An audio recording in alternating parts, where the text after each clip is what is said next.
40th and Yankee Hill and 70th and Vine. Wrestling fans, it's time to elevate your game, just like Stevens & Smith Construction does for your concrete needs. As your full-service concrete contractor, we deliver solid results every time. From singles to doubles, fighting for inside position to scrambling reversals, we know how to pin down quality and slam expectations. Stevens & Smith Construction, a proud sponsor of Takedown Tuesdays on 93.7 The Ticket, where Husker wrestlers bring you all the action. Don't stall. Stevens & Smith Construction is here to help you build a concrete foundation for the win. Check us out at www.stevensandsmith.com because stalling is a penalty and winning is the only option. Have you been accused of a crime and don't know where to turn? At Liberty Law Group, we understand that a call to an attorney is a call for help. If you're up against the legal system, you need an advocate you can trust to handle your case with professionalism and compassion. Liberty Law's experienced trial attorneys are committed to the defense of liberty for those accused. Don't let a criminal charge ruin your life. Call 877-42-LIBERTY. Liberty Law Group, trial attorneys you need, advocates you deserve. That's 877-42-LIBERTY or libertylawnebraska.com. This is Lincoln's home for sports talk on the FM dial. Also online at theticketfm.com. On the internet. KNTK FM Firth, 93.7 The Ticket. Hi, Sean Callahan here for Coppell Chevrolet GMC, and the holiday sales event is now underway with unbelievably low interest rates and huge discounts on both our new and pre-owned inventory. Right now, we're offering 0% interest rates or $13,000 off select new models.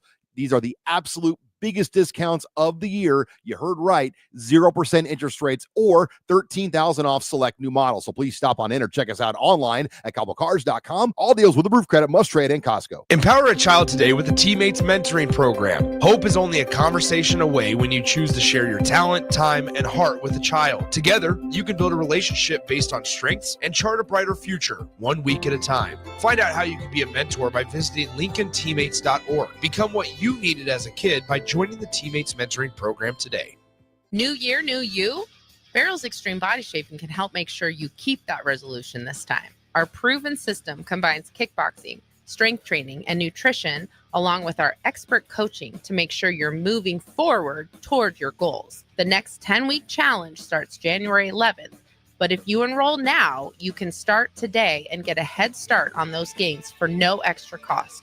Plus, head to fxblincoln.com and you can save $100. Don't wait. Barrel's Extreme Body Shaping at 40th and Yankee Hill and 70th and Vine. Perch Merch is your one-stop shop for all your printing and promotional needs in Lincoln, Nebraska. They specialize in screen printing, embroidery, vehicle wraps, window wraps, print collateral, promotional products, and signage. At Perch Merch, they are committed to delivering high-quality products and exceptional customer service. Their experienced team of designers and printing professionals will work with you every step of the way to ensure that your vision is realized. Call for a quote today at 402-217-5212 or go to perch-merch.com. This is On the Block with Strick and Austin. Nebraska Basketball Hall of Famer and 9-year NBA vet, Eric Strickland. Strickland for three! And you're going to go out of here as the Big 8 tournament champion. Middle school basketball coaching legend and Duke basketball shooting coach in his mind, Austin Orman. Coming at you live from the heart of Lincoln, America. On air and online at theticketfm.com. Presented by NIPCO. This is On the Block with Strick and Austin. That it is. Welcome into a Monday edition of the show. We got today and we got tomorrow left in the year 2024 of shows. We'll take Wednesday off, be back with you on Thursday and Friday. I am Austin Orman, joined as always on the stream by my partner, E. Strick. What's going on, partner? How you doing? How's your weekend? Wonderful, wonderful, wonderful. All is well, all is well. It's glad to be here back on the block. Shout out to you. Shout out to Tricky Nicky as well. And I know you guys are going to be going to the game tonight. You know, he reached out to me. So hopefully that'll be another W in the win column for the Husker men's basketball team. And, you know, we've gotten over volleyball. We've gotten through, you know, a great accomplishment. Let me just say that for the Husker football team. And I know we're going to talk about that. And, you know, we're approaching a new year. 2025 is here, and we'll discuss what that looks like, and hopefully what is to come for the betterment of the program, especially for football here at Nebraska, and then also getting into finishing up the Big Ten with basketball. And so there's still a lot to come, both with the men and the women. There sure is, and we will get to it all. Shout today. out to the wrestling team too. They get it done. They get it done too. Wrestling's. Do we still say that wrestling is balling? Do you still say that? No, I don't. Yeah, I don't know. What do you say? Wrestling is. I don't know. What do you say when wrestling get busy? I don't know. I guess so, right? Yeah. We should know by now. They're really darn good. So shout out to them. They will be in tomorrow for Takedown Tuesdays from 5 to 6. Big shout out to Nebco for their sponsorship here of On the Block. Check them out at nebcoinc.com if you are a mechanic or a CDL driver. They're especially looking for you right now. 402-464-5685 if you've got any thoughts on Nebraska football in the bowl game. Stricky, we'll start with the win itself. Nebraska wins 20-15. Some sweet, delicious irony because Nebraska's previous bowl win came in 2015. So some symbolism there. The Huskers find a way to get it done. Just your reaction to the game as a whole with Nebraska getting its 7th win of the season. That's it. Just getting the win. Definitely, it looks better. We talked about what that would look like if they would get the win. How would you feel about it? I think I feel better looking at a 7-6 mark than a 6-7 mark. So I will say that. But overall, there's some things definitely they could have done better. There's some things that, what I would say is winning a 1-score game. And what they haven't been able to do in the past is that when that clock is at that 2 minute, just above 2 minute mark, how do you continue to move the chains and not allow the offense to get back on the field? Or if you do with really no time, which pretty much seals the deal for you, right? Doesn't give them a chance, not enough for them to score. You don't have to worry about a field goal.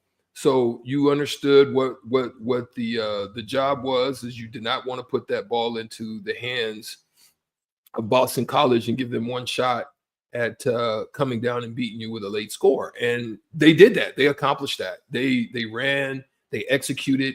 They were able to get the first downs necessary to run the clock out. And that's a positive coming out of that.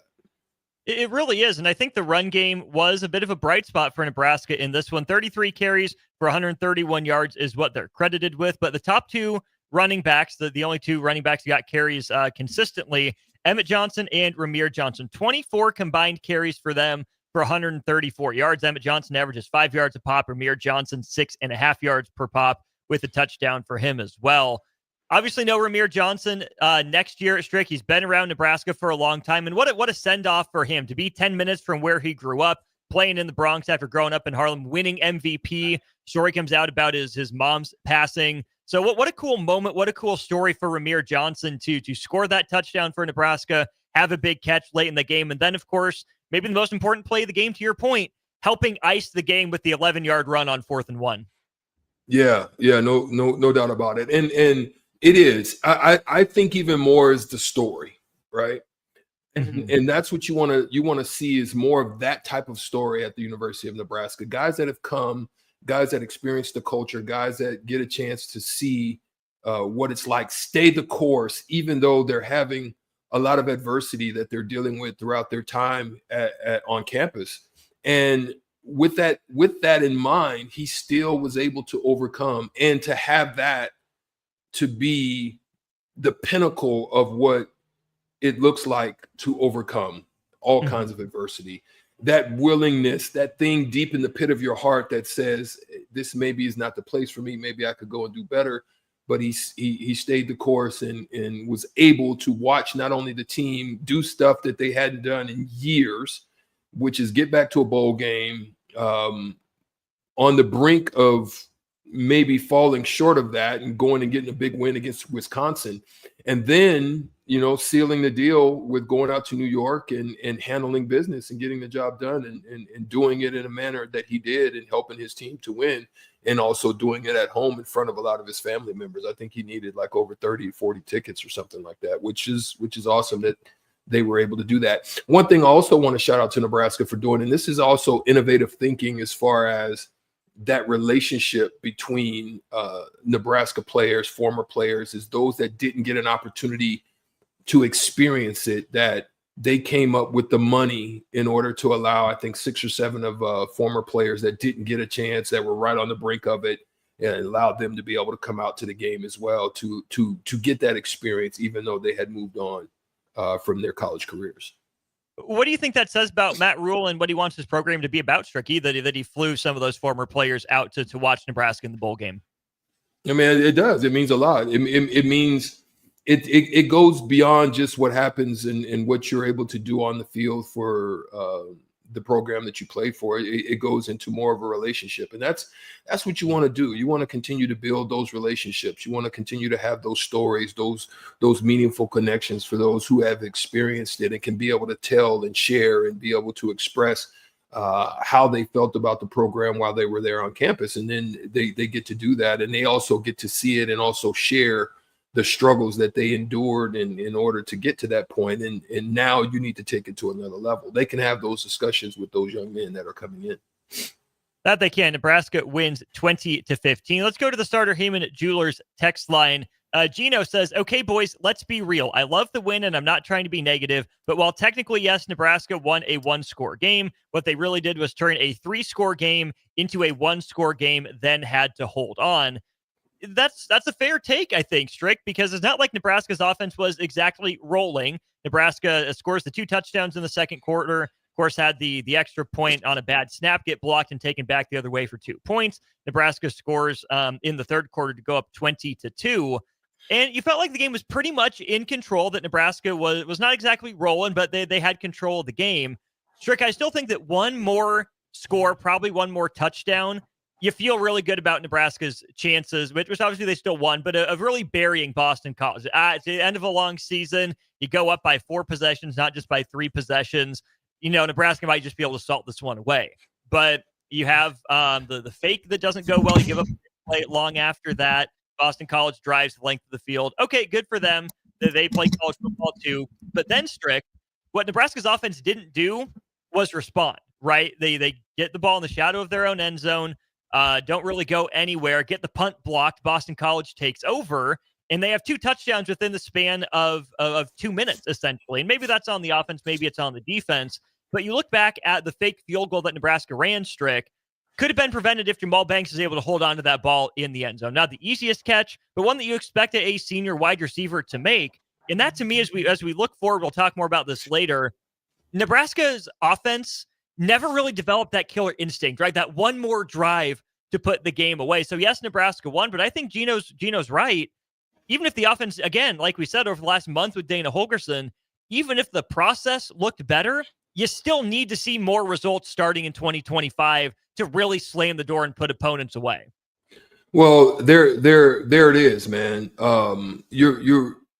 There were some things. You saw some plays that were made, definitely from Jamal Banks. And you know, you also saw that there were a couple missed opportunities. There were a couple throws that I'm sure Dylan Raiola would love back, similar to some stuff that happened early in the season, but it didn't overwhelm them. And we're going to talk about the defense next segment, so I'm not going to really dig into that because I think that was an important piece to this as well. But with Nebraska and their offense, like you said, there was a few things, a few minor mistakes, some tweaks, but you saw the potential of what it could be. And this is where I'll talk about, you know, and I want your thought as well, is because I had spoke about the usage of 2 tight end formations and being able to use those tight ends in the middle of the field and in getting them into different matchups. And they did that. They did it with, I mean, dang near all the tight ends received catches during the game. So, and they were important. There were some important drives where the tight ends were the ones that really helped that thing to move. And so also what I wanted to see was the usage of Heinrich Haarberg. You can already see that there's tremendous potential there with what he's going to be able to do. And then now I think Holgorsen's going to have to figure out how to use him with his athletic ability in the open field. getting him on route patterns, drags, different situations, wheel routes, different things to be able to use his speed, physicality, and his length, where he can catch and get some runs, where, you know, you can use that straight line ability that he has. Heinrich Harburg is not ultra shifty, but he can catch if you get him moving and you're able to deliver a pass to him where he's moving. He can turn a 8-yard pass into a 20, 30 yards by just figuring out how to get him into those open looks, whether it be by man-to-man coverage or scheming it up with some different move, or even getting them up the seams. So you can definitely figure that out. I don't think they had enough time to implement that at this time, but I'm pretty sure Holgerson will be able to figure out ways to get like Carter Nelson types and Heinrich Harburg types involved. And Fedoni's done. Is he done? He should have another year. He's a junior. He has one more year too, right? I think he's a junior. So I mean, you've got a huge tight end room, and I think as big as your tight end room is going to be, man, you've got to be able to use two tight end formations. Also, I got to see Heinrich Harburg on a nice wham block on a defensive end that opened up a nice running lane as well. So he's willing to get in there, put his mask in there, and lay some hack as far as in the blocking scheme as well. So you got to love some of those things that you saw, especially out of the tight ends. Let's start with the traditional tight ends, Thomas Fedoni and Luke Lindenmeyer. Combined 7 catches for 72 yards for them. Fedoni actually had the most catches on the team with 5 of them and ends up second in yardage with 50. Maybe his biggest catch of the game, Strick, was the one on 3rd and long that got Nebraska into 4th and 6 that set up the fake punt. Okay, so that was interesting that Nebraska went to him in that situation. He did his job. He got some yards, got Nebraska in a situation that they thought was advantageous for them, and they move on. What was more interesting to me was Lindenmeyer. Again, only 2 catches, but Strick, they went to him to convert on, I believe, a 2nd down or maybe a 3rd down. It turned into a 1st down, puts his head down, runs a couple guys over, gets 14 yards on it. The other one was a play we haven't seen from Nebraska in basically forever. A tight end delay. He's blocking. Oh, he's going to release. He gets 8 yards on it up the middle. What I really like about that, what they did to Fedoni, right? Hey, here's where we have a mismatch advantage. We just need to get some yards. We'll take all the yards, but we just want to at least get into a situation where we feel comfortable to call this fake punt. They go to Fedoni with a mismatch. He takes advantage of it. Then Lindenmeyer, right? He's still, I think, got kind of this aura, the stigma of, oh, he's a blocking tight end. You still have to see what he can do in the pass catching game. Husker fans know that he's got good hands on him. He's a reliable target. But by using the leverage of his threat as a blocker, right, for protection, then you pop a tight end delay. That's not creativity to me, Strick. This is a simple play that other playbooks have had that we haven't seen Nebraska use for so long. We didn't use it. And I think that is a great role for Luke Lindenmeyer. Facts. And I've been asking for a tight end pop. I mean, even in a freaking red zone, I'm like, there's been times where tight end pops are wide open. I think we struggled a couple of times down there again. We've got to figure out ways. And again, I think it's beating guys in routes. I really do. I think that's where we need to really be on the hunt, especially on the outside. I think Barney will get better because I think he'll get more physical. He's 6 foot. He's still real slim and real trim. I think if he gets a little bit more power, he'll win some more of those routes on the outside. And I think you just, for what they're bringing in as far as out of the transfer portal, hopefully those guys will be able to. They seemingly have those abilities to be able to create space in the pass game. That's where they're going to need some help. Is just really being able to win those routes. They didn't do a very good job in that. And as good as some of their catching guys are. Like Banks and whatnot, they just still weren't able to do enough of it. And I think that's been the problem. They tried to get Jalen Lloyd and those guys in different routes. They just haven't been able to get enough space and separation at this point. But I know they're working on it, and hopefully they'll be able to do better there in the coming year. I think you're onto something too. We saw that comment you flashed up from YouTube on from Damon. I think Heinrich Harburg will be used as more of a run blocker than a pass catcher. He was a willing blocker. We'll have to see just how willing he is to re-engage with blocking, right? Obviously, Heinrich Harburg has hit people before, has been hit by people before. I hope he leans into the blocking aspect because I think he's willing. I think he's willing, though. I think he's willing. I've seen him. Technique. Yeah, I've seen him turn up in the holes and go after on the second levels at linebackers and stuff. I think he'll be okay with it. I think he'll be okay with it. I don't think I have a problem with that. I think he loves the contact. You can see when he runs, he'll look for it. He doesn't mind it. So yeah, but you got to hope that that's the case. You're right. Right. I'm curious to see with a full off season what he turns into, because he only had the one catch and it was quick. Strick, right? That's another good job, I think, by Nebraska's offensive staff. Is yes, he's a quarterback. Yes, he should know all the offense and all the positions, but he's getting used to a new position, right? He was a high school quarterback. For all the talk of him moving to tight end, it's a new position for him. So they didn't ask him to do too much. They didn't expose him to bad situations, try to throw a ball up the seam that he wasn't ready for, where he's going to get popped and maybe not expecting it. Didn't leave him one-on-one in a blocking situation very often, unless, like you said, he was in motion on that wham block where he has a little bit of an advantage over the defensive end as well. I like how Nebraska used Heinrich Haarberg, even the catch, right? Sit him down against zone coverage, 3-step drop from Iola, quick turn, pass to Haarberg. All he has to do is catch and turn upfield. I love the simplicity for him. On the flip side of that, Carter Nelson, that's a guy that I thought would have really taken off under Dana Holgorsen with the creativity. And this is a guy who I think has a big offseason ahead of him with Dana Holgorsen. And whether it is Marcus Satterfield with his position coach in the tight end room, or maybe Dana Holgorsen says, no, I want you with DeKel Shorts in the wide receiver room. Carter Nelson is very clearly a Matt Rule type of football player, right? Given the way Matt Rule talked about him in the recruiting process once he signed, and then early in the year, especially when he was playing a role, we didn't see nearly as much of Carter Nelson with Dana Holgorsen in charge of calling plays as I thought. And I wonder if that's because, hey, he's a tweener. Dana Holgorsen doesn't know exactly how to use him, likes more prototypically sized tight ends like Fedoni, Lindenmeyer, and Haarberg are all big, pretty rocked up dudes. Carter Nelson's still grown into his frame. So maybe Holgorsen prefers the frame of the other three guys, or maybe Dana Holgorsen just doesn't know what to do with them. So he wants an offseason to sit down and say, hey, I really like you as a football player. The reason you didn't touch the ball wasn't anything you did or didn't do. I just didn't know how to use you. We had to win games, had to get to a bowl, and Coach Rule wanted to win the game.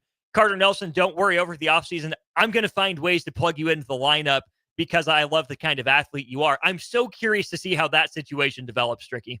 Gotcha. That's how I feel too. Well said, Austin, because I agree. I think that just the way you laid out that conversation, that's one of the one and exit meetings that definitely I'd want to have with Carter Nelson, because I think he does have an ability. I think he'll go into the offseason. He'll realize he needs to get bigger, stronger. You're not going to worry about his athletic abilities. Those are present, but definitely he'll figure out where they want to use him and how they want to use him, because I think he's a guy that I think he's a guy that has the capability of being used very similar to how Janarin Bonner was used. I think you'll be able to move him around a lot, put him in different places, put him in the backfield, put him at the wing back, put him, just different places that you can move him and scheme him to matchups. And so I like the idea of that, but also it's got to be on him. It's got to be on him too. But that conversation definitely needs to happen also. A couple things here from YouTube. Damon chimes in again, says the tight end delay is a must play moving forward. It is. Strick, I think a lot of what we saw from Dana Holgorsen and for Dylan Raiola was some quicker, easy completions, right? 22 of 30 for Dylan Raiola, 7.5 yards per completion or per attempt, I should say, for him, about 10 yards per completion. We didn't see a lot of high-risk throws. The first one of the game was the one-hander by Banks. They see the matchup, they take it. The interception, Banks fell down, Dylan Raiola was hit, but it was going to be a tough completion anyways. Other than that, I thought Nebraska did a really good job. Dana Holgorsen did a really good job of giving Dylan Raiola easy completions, whether it was to the tight ends on the delay, getting those one-on-one matchups and finding the right one, sitting guys down against a zone. I really liked the game plan in the passing game, not asking him to do too much, but still putting the ball in his hands. And I think that's where every quarterback thrives and succeeds, is when they have simplified reads, when they know what their options are, and when they have advantageous matchups. I really like the positions that Dana Holgorsen put Dylan Raiola in, where it wasn't eye-popping. That was steady, consistent, simple quarterback play and pitch and catch pretty much all day long. Agreed. And I think this is why also some RPO situations are needed. I think the majority of their RPOs will either be a give or a pull. It's just something to keep those linebackers from being overly aggressive, but get them to come down and work them tight ends behind him. He's got great touch and he's got a great ability to throw it. I think giving him those quick reads to where he can go there, tight end behind, and then if something deep works, then boom, drop off to a running back or to someone short or coming back to the ball. I think those are still available. I still like some run pass options to help him to get the ball out quick, but also to put a freeze on, because he's capable and capable of reading whether or not to give that ball off. If that end dives down, he's got good throw angles, so he can throw around defensive ends with hands, but also just to boom, if that defensive end crashes in, boom, get you a good 5, get out of bounds, slide. I still think his IQ on his sliding is a little bad. You know what I mean? We've seen it. Got him rocked. Well, I understand that, but I also understand that still you have to understand your distances and where they are, because that's the second or third time where he could have got a first down and he's either slid beforehand. You got to make a decision. Either I'm going to get this first down or I need to throw the ball to make sure I get a first down, but don't slide beforehand. That makes no sense. Either go get it, dive for the first down or something. But I understand, the injury part where he got hit a little bit earlier, but those are the things you got to figure out as far as moving forward as being a top tier quarterback. That happens in the NFL all the time. Mahomes does it, and they're aware of those things because of the fact that it's all about moving the change and winning the game. So you've got to either take that mentality, or you got to figure out a way to deliver that ball to get those first downs. Oh, absolutely. We're going to go to break, but I think there is a conversation there to be had about Dylan Raiola scrambling, running the ball, because I really liked the play call to have him keep that one where he got 7 yards. But young man, take care of yourself. And maybe the easiest way to take care of yourself is to dive, or again, Dylan Raiola is a bigger guy.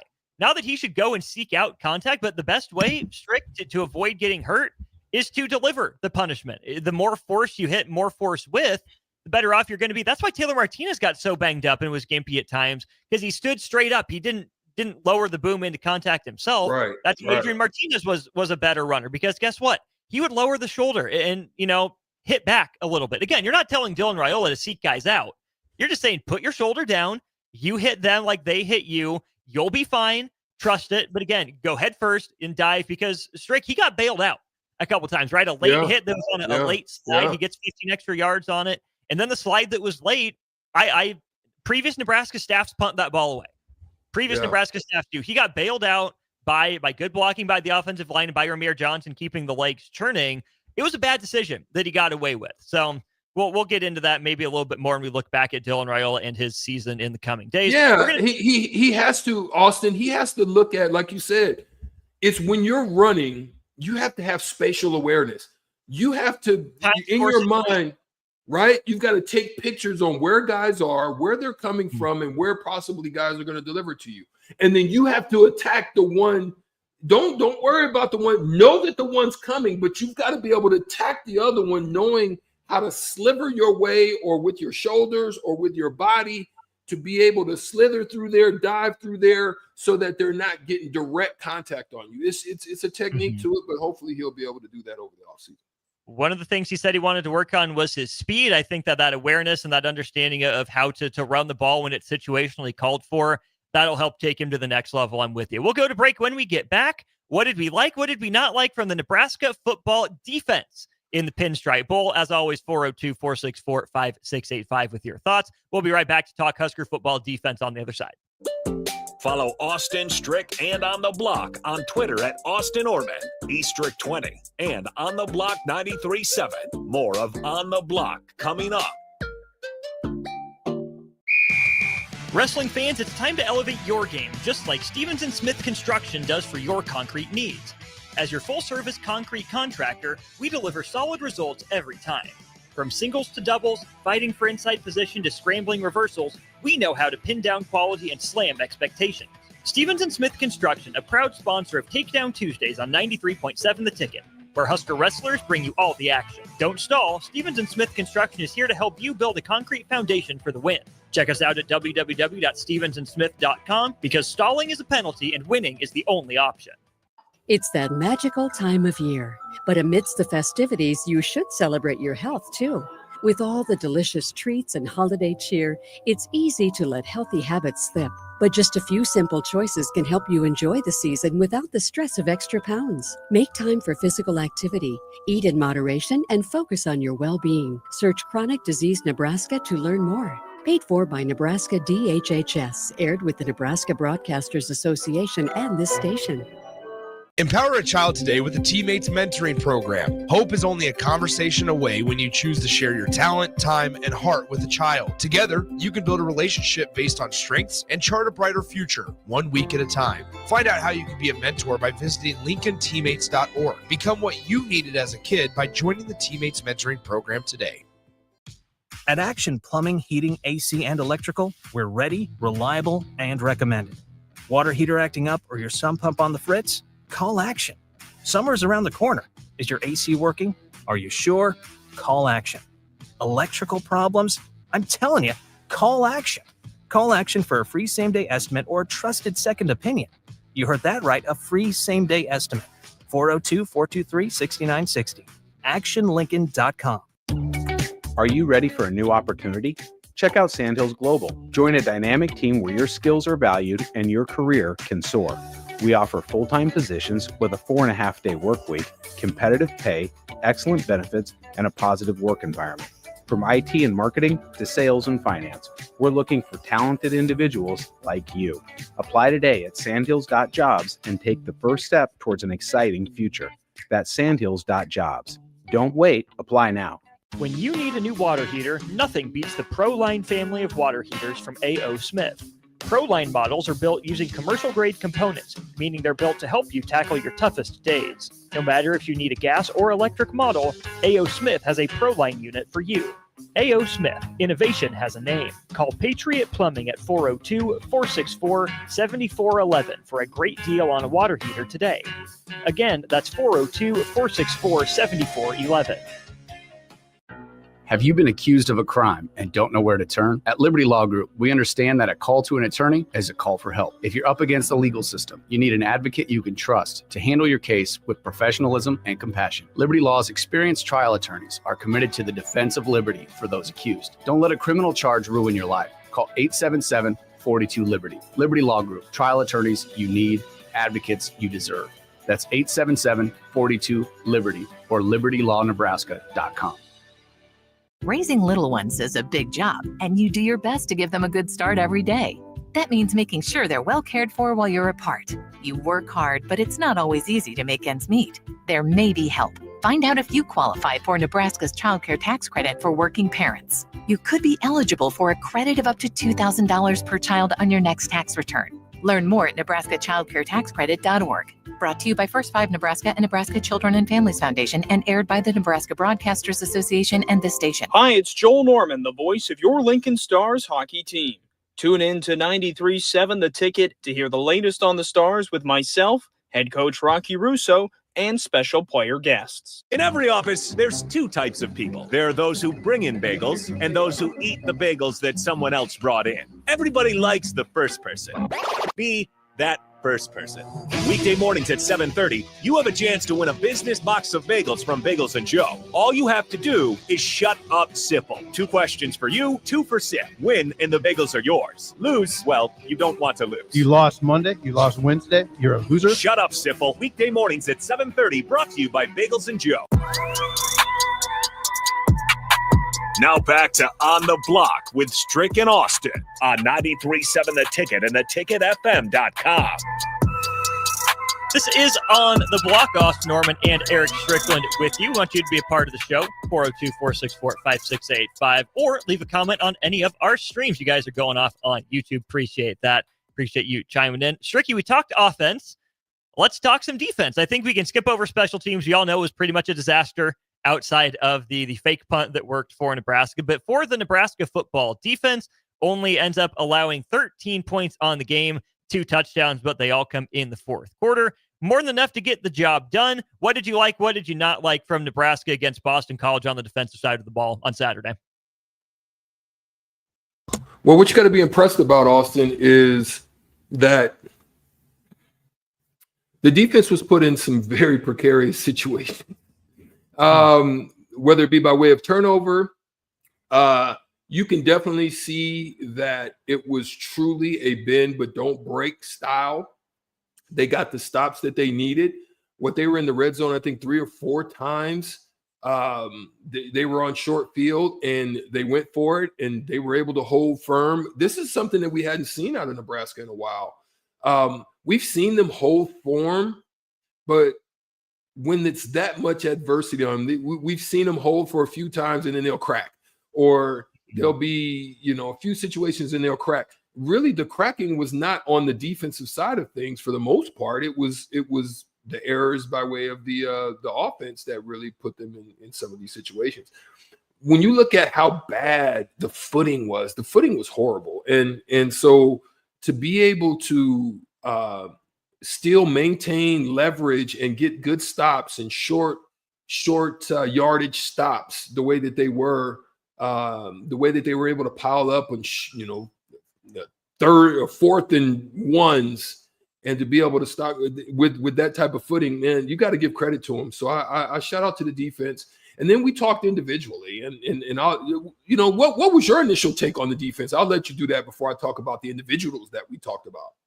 Yeah, it was a good performance, not an elite performance, I think, from the defense. Grayson James made some really nice throws. I thought Nebraska had a couple opportunities for turnovers they didn't take advantage of, right? Deshaun Singleton has an interception in his hands and it goes straight through. He drops it. Sierra Wright still get the turnover on 4th down, which works out in the end. I do think that given the amount of young guys that were in the game, encouraging, I would think generally overall. But I think some of the same issues still persisted, Strick, in that the Huskers had Boston College backed up pretty close to their own end zone early on, 50-yard completion on a screen because of poor perimeter tackling. It looked like the Caleb Johnson thing, just to the opposite side of the field for Iowa. So perimeter tackling wasn't necessarily great. 3rd down. Boston College, I think, was 5 of its first 10 on 3rd down, and they gained 124 yards on those 5 plays that moved the chains, including that 50-yarder there. So certainly plenty to clean up. But I did like, Strick, specifically the linebackers. John Bullock, I thought, played pretty well, forced a fumble. And a guy I told you and told our audience to watch out for, Vincent Shavers, right? With Stephon Thompson. That's where I was going to go. Portal. I liked the way Vincent Shavers played. Was it perfect? No. Was he out there every down? No. But I will remember for a long time, Strick, the hit that he laid on Grayson James. He's sitting there waiting for a second. Okay, what's my coverage responsibility? Nope, it's passed off to someone else. He sees an opening. He hit that opening like a missile. I don't think there's another way to describe it. It looked like he was shot out of a cannon. He rocked Grayson James, forced a fumble, ball bounces right back to him, so he doesn't get it. But Strick, I really liked everything that went into that play. Hold your ground in the run game on play action, pass off coverage responsibilities to the flat defender, recognize the opening, and then you have the explosiveness to get into that hole, the speed to get there quickly and cause the hit and force the fumble. I really like that. And then not long after, he's at a size disadvantage against Boston College's tight end, who's got a couple inches and probably 30, 40 pounds on him. He trails him by a step in coverage. Usually, smaller guy against a bigger guy. Bigger guy can break that tackle and get to the 1st down. Shavers held on, dragged the guy to the ground on his own. Didn't just hold the guy up and wait for help. I love the recognition. I love the explosiveness. I love the speed. Saw some power on display as well. I was really impressed with Vincent Shavers specifically. Yes, I concur. I concur. And for me, I know Jay would understand this better than most, being that, he played that linebacker position.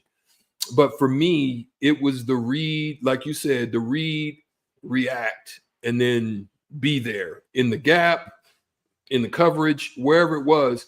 He was downhill, but then he was formed. Like his form, to be so young, his form was great, with leverage of his pads. And I love that part for him. But you can tell he has a bright future. There's no doubt about it. There's no question to me that Vincent Shavers is going to be an impact player. And then once they get him in the blitz game, I think he'll be effective there. But got 2 tackles for losses, and they were good tackles for losses. Well handled in the way that he did it out of the linebacker position, no doubt. But for me also, I would say the other person that I that I liked in this too was definitely Willis McGahee. I like the way Willis McGahee was attacking in the line, from the edge, in the line, wherever he was at. He looked like he handled. He had good rip moves. I liked him in his attack. He had gap integrity throughout the game as well. I like that. And I'm hoping they can get Deshaun Singleton back, man. That would be a great, if I know they're looking to get him back on that possible junior college year. I know they're working on some things with him, but that would be nice to be able to get him back. You keep him, Harzog, Sierra Wright, looks like he's coming along, and then you add a couple other guys into the mix there. I would probably still go and try to find somebody. But the young fella out of Omaha, he played pretty well on the other side. Gosh, bending at safety, but the other corner was Donovan Jones, a guy. Donovan Jones out of Omaha. Donovan Jones was pretty darn solid. He looked good. He was solid. I was like, okay. I was impressed to see what he had to do on the other side. I think Harzog got hurt a little bit, but he looked good. I think the secondary held up pretty well for the most part. I wasn't disappointed too much in them. No, I think Donovan Jones especially had some tough matchups. Lewis Bond is a good receiver. Didn't know much about him coming in, but that's clearly Boston College's number one guy, or at least the guy they featured. He got his, but Donovan Jones wasn't overmatched. He wasn't outmatched, right? It was just good throw, good catch by Grayson James and Lewis Bond. So I was pretty impressed with Donovan Jones. Is he the front runner to take over at that other corner opposite Sierra Wright next year? I don't know. I guess we'll see, but that's certainly a rotational player. And then, Strick, we got to talk about the guys up front. Ty Robinson and Nash Hutmaker. On the low, some sneaky important plays. Ty Robinson helps force the missed field goal by that third down sack, pushes Boston College out of the range where they felt comfortable of going for it. And then Boston College scores its first touchdown, tries to cut it to a 10-point game. And it's Nash Hutmaker there in the middle, snuffing out that little play, the Kansas City Chiefs run where they went to shovel it to the tight end. Nash Hutmaker was there. Big moments throughout the game for both of those two guys, and I think what'll stick with them too is they hold a Boston College offense that wanted to run the ball with a couple solid running backs to just 47 yards, led up front by the defensive line. What a moment! What a way to go out for the polar bear and the vanilla gorilla, Nash Hutmaker and Ty Robinson. No question, and the key is who they're going to replace him with. You know what I mean? I thought Judy was okay. I don't think it was bad. I would still like him to make more plays, but. I think he was okay. I still think they need to, find that type of guy in the middle. The guy that I really like, I wish we had a guy like the BYU interior lineman defensive. I can't remember his name. He's got a great name too. Hold on, I'm gonna tell you who he is. He's got a great name. I love his name. Sauter Heyman text line, I'm sure knows. They're good at knowing things. We appreciate the Sauter Heyman Jewelers. The defensive lineman, I think he's 92 for BYU. Y'all help me out. He was wrecking havoc in there. Are you 92 Tyler Batty? Batty. I wish we had a guy like that. Like 6'5", that dude's motor, man. That guy's motor is yeah. Like if we had a guy like that, we can get out of the portal, go get him, because he was wrecking shop in a lot of the things that actually they were getting sacks because of him. They couldn't contain him. He was basically taking 2 blockers, and that's the type of guy. That's what Sue used to do. Sue was just such a wrecker.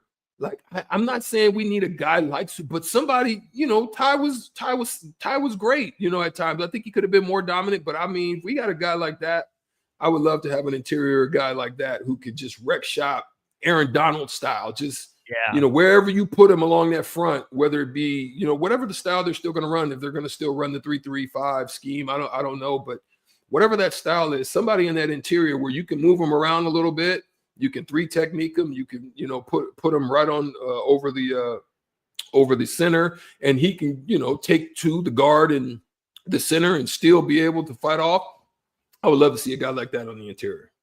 On YouTube, Damon says third down defense is still an issue and needs to get better next year. Every defense is always going to want to get better on third down, just like every offense is always going to want to get better on third down. And that's one of the things Matt Rule said, why he liked John Butler, why he decided on him. He likes the aggressiveness on third down, thinks John Butler can really help there, likes a lot of what John Butler does schematically on third down. And Strick, I think a couple guys that could help with that, especially on the interior. You get a guy like Keona Davis back out of the portal who played some rotational snaps for Nebraska at the end of the year. And another guy that showed up in the bowl game that we hadn't seen all year, a guy by the name of Jordan Ochoa, who is from Nebraska, originally moved out to Colorado, then commits to Nebraska pretty late in the cycle. I think it was last year.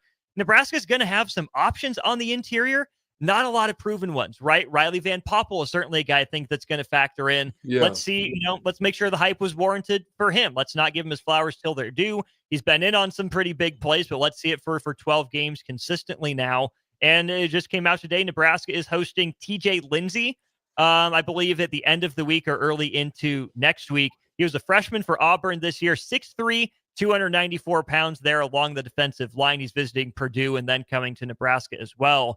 So the Huskers will have options, Strick, but this is where I think Ty Robinson and Nash Hutmaker returning really helps set the stage for these guys, because unlike Ty and unlike Nash, these young guys weren't thrown into the fire because they had to play. They got that year, those 2 years of development that Ty and Nash weren't necessarily afforded. So let's see that pay dividends for Nebraska in 2025. That part. That's what I'm hoping. That's what I'm hoping, man. Like Damon said, and you guys thank you guys on the YouTube stream as well and sharing your thoughts, because like he said, there's areas that have to get better. But I would like to see a full season with both now the offense and the defensive coordinator. You hate to have to make those shifts. You hope that the shifts aren't too crazy, but you kind of like the way that the mind is thinking and what they're hoping that they can add to it. As Damon also said, man, and this is a question before we go to break. He says, do we need another running back out of the portal? He's not convinced that EJ is an every down back. I love DJ's shiftiness. I like his shiftiness, and I like his ability out of the backfield to be able to make plays, catch balls, and be able to do that. He's elusive, especially. I mean, there's times when they had him for negative plays, and he was able to turn something into it, or either get a first down just by the little extra effort. So I think EJ, another confident year. I think going into the year with more confidence of knowing he's not overlooked and he has to fight his way in. Like if he comes in confident and he continues to do what he do, I think he'll be fine. I love the combination. I thought that Quentin, I think they used him the same way that they did the big back when it was time to do big back things. Mm-hmm. But you definitely want to try to figure out who the next person is going to be as a combo guy with EJ. You don't want to overload him. I don't think he's a guy that's going to be able to be overloaded with a lot of carries. But I think if you have a good combo guy with him, similar like what Ramir Johnson was, I love that combination. And then the big back that comes in and able to get some short yardage stuff done. It's fine. I think they can get an addition there that they don't have to overpay for or do anything like that. They can find a guy in the transfer portal. I think so too. And I think that running back is a position in college that will always have its importance, right? We talk about the NFL level, how much do running backs get paid? Are they worth it? Are they not worth it? I think a game-changing running back is a great equalizer in college football. So if Nebraska can find a guy like that, go get him, bring him home. But I also think that Nebraska is looking like it has enough pieces everywhere else that just a good, solid running back will get the job done. Strick, I'm not going to lie, I was a little disappointed to not see more of the young guys in that room. Good for Quentin Ives for getting his touchdown. He is probably the biggest body in that room, but he came in known for his speed, which is interesting, right? He looks the part, absolutely. We'll see if he can finally crack the rotation next year. They really liked a guy by the name of Mekhi Nelson, who we didn't see at all. And that's, again, where I think if Nebraska would have been able to go up 27-2, 28-2, something like that, we would have seen some carries for some of these younger guys. But because Boston College inched back in it, it was a 2-possession game. That's why we saw Emmett Johnson, Ramir Johnson to close things out. So I would have liked to have seen some more carries for some young guys to see what's in the stable for next year. But hey, now we wait till spring ball to figure that out. Let's go to break. When we get back, we'll do a little bit of a preview on Nebraska men's basketball hosting Southern, last game of the non-conference. What are we looking for out of Husker men's basketball tonight? We'll get back into Husker football at the top of the 3 o'clock hour. What do we like from 2024 that we want to see in 25? What needs to change from 24 to 25? Offense, defense, special teams, you name it. We'll go to break, wrap up hour 1 of On the Block when we get back. Download our app by searching for 93.7 The Ticket in your app store to stay in touch and listen all day wherever you are. More of On the Block next on 93.7 The Ticket and theticketfm.com. Are you a skilled mechanic looking for your next big opportunity? Constructors is hiring. We're looking for experienced mechanics to join our family-owned team. We offer competitive wages, great benefits, brand new service trucks, OEM-level diagnostic software, and career growth opportunities. Positions include lead and A-level mechanics for our shop and multiple field technicians. If you're driven and ready to grow with a company that's been around since 1908, apply today at constructorslincoln.com. At Action Plumbing, Heating, AC, and Electrical, we're ready, reliable, and recommended. Water heater acting up or your sump pump on the fritz? Call Action. Summer's around the corner. Is your AC working? Are you sure? Call Action. Electrical problems? I'm telling you, call Action. Call Action for a free same-day estimate or a trusted second opinion. You heard that right, a free same-day estimate. 402-423-6960. ActionLincoln.com. When you need a new water heater, nothing beats the ProLine family of water heaters from A.O. Smith. ProLine models are built using commercial-grade components, meaning they're built to help you tackle your toughest days. No matter if you need a gas or electric model, A.O. Smith has a ProLine unit for you. A.O. Smith, innovation has a name. Call Patriot Plumbing at 402-464-7411 for a great deal on a water heater today. Again, that's 402-464-7411. Hey there, fellas. It's your girl, Jordan, with Sartor Heyman Jewelry. Let's talk commitment. And what better way to do that than with some shiny, sparkly jewelry? Am I right? Now, I'm not suggesting you have to rush, but if you're considering making a significant move, do your planning. We offer financing and payment plans. Lock down your selection with confidence. Until next time, this is Jordan at Sartor Heyman Jewelry. Happy shopping, guys. New year, new you? Barrel's Extreme Body Shaping can help make sure you keep that resolution this time. Our proven system combines kickboxing, strength training, and nutrition, along with our expert coaching to make sure you're moving forward toward your goals. The next 10-week challenge starts January 11th, but if you enroll now, you can start today and get a head start on those gains for no extra cost. Plus, head to fxblincoln.com and you can save $100. Don't wait. Barrel's Extreme Body Shaping at 40th and Yankee Hill and 70th and Vine. Have you been accused of a crime and don't know where to turn? At Liberty Law Group, we understand that a call to an attorney is a call for help. If you're up against the legal system, you need an advocate you can trust to handle your case with professionalism and compassion. Liberty Law's experienced trial attorneys are committed to the defense of liberty for those accused. Don't let a criminal charge ruin your life. Call 877-42-LIBERTY. Liberty Law Group, trial attorneys you need, advocates you deserve. That's 877-42-LIBERTY or libertylawnebraska.com. At Union Bank, people don't have your money. Your money has people. First home people, investment people, people who answer the phone and your chats, dream car people, dream retirement people, driving your dream car in your dream retirement people, small business people, credit card people, and all the other people you need. At Union Bank, our people help you do more than you dreamed possible. So stop in and say hello. We can't wait to see you. Union Bank and Trust. Member FDIC. Are you ready for a new opportunity? Check out Sandhills Global. Join a dynamic team where your skills are valued and your career can soar. We offer full-time positions with a 4.5-day work week, competitive pay, excellent benefits, and a positive work environment. From IT and marketing to sales and finance, we're looking for talented individuals like you. Apply today at sandhills.jobs and take the first step towards an exciting future. That's sandhills.jobs. Don't wait. Apply now. 93.7 The Ticket, Fox, KFXL weather. Brought to you by Bryant Air Conditioning, Heating, Electrical, and Plumbing.